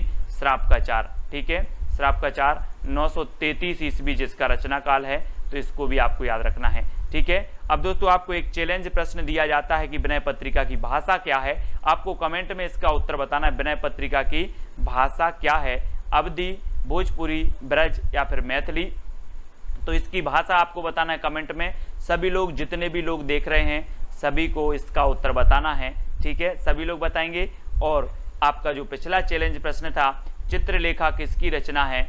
तो चित्रलेखा किसकी है? भगवती चरण वर्मा की। हमने कैसे इसको याद किया था कि हमें, जो हम पुस्तक पढ़ते हैं, जो हम रजिस्टर में पढ़ते हैं, जो नोट्स पढ़ते हैं, सबसे पहले पृष्ठ पर हमें चित्र बनाना है किसका? भगवती का। भगवती का बनाओगे तो आपका कल्याण जरूर होगा। इस प्रकार से हमने दोस्तों हिंदी साहित्य की निरंतर रोज अपनी क्लास चलती है सुबह 9:30 पर, है ना, जिसमें हम टर्की वे में समझते हैं। शाम को रात्रि 9 बजे भी आपका टेस्ट होता है ना, विस्तृत अध्ययन करते हैं, टेस्ट होते हैं। तो हिंदी साहित्य की 2 क्लासें आपकी चलती है, सुबह 9:30 बजे और रात्रि 9 बजे। ठीक है, तो इन जरूर देखें इनको। हिंदी व्याकरण की आपकी 8 बजे क्लास होती है, तो उसको देखें।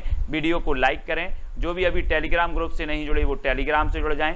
टेलीग्राम से जुड़ने के लिए आपको सर्च करना है टेलीग्राम पर IAS स्टडी ट्रैक और ज्वाइन हो जाना है। ठीक है, और दोस्तों व्हाट्सअप ग्रुप है अपना 9098609291।